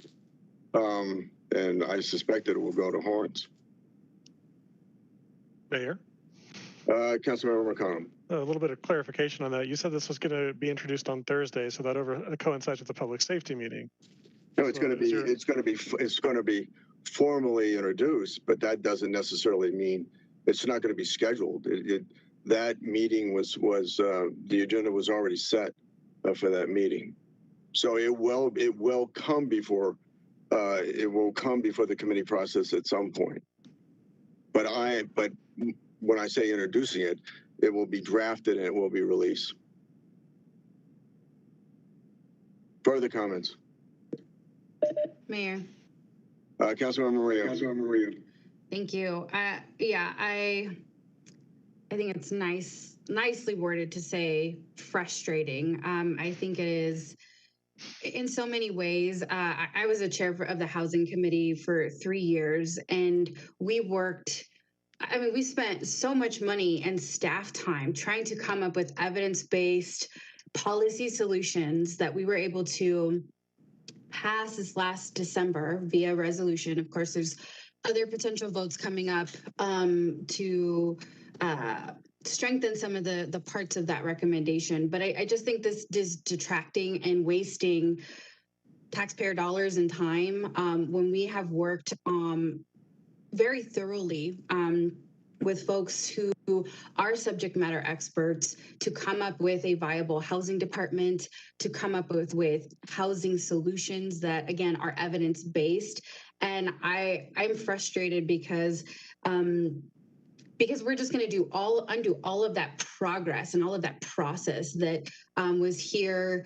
And that's going to be a lasting infrastructure. And, this camping ban, we know it wastes taxpayer dollars. We know that it's not effective in Denver. It costs more to abate these camping zones than to proactively invest in affordable housing solutions that we've tried to do. And we've actually followed process over the past 3 years to be able to implement. So I would agree. It is frustrating to have to deal with that backlash and not have all of the information, and you aren't following the process. You're creating your own in a way, and it's frustrating because then we don't get to see it before the public sees it and don't have an opportunity to get an understanding of what's going on from a policy and process standpoint. So I want to echo Councilmember Johnston's concerns, and I think it's the way you've handled and interrupted her comments and pointed out the fact that she'll be leaving is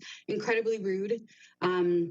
Folks call for decorum on this meeting all the time, and I would revive those comments to you at this. Well, you'll have an opportunity to vote on it. It will go to the committee. It will go to study session. It will go to the floor. And so, are there further comments? Mayor? Mayor Protem. Okay, so if I'm following this, it is going to committee, correct? That's correct. And so we will be able to debate it at committee and then at study session? That's correct. Okay, thanks. Further discussion? Seeing none, thank you very much for your participation tonight. Meeting adjourned.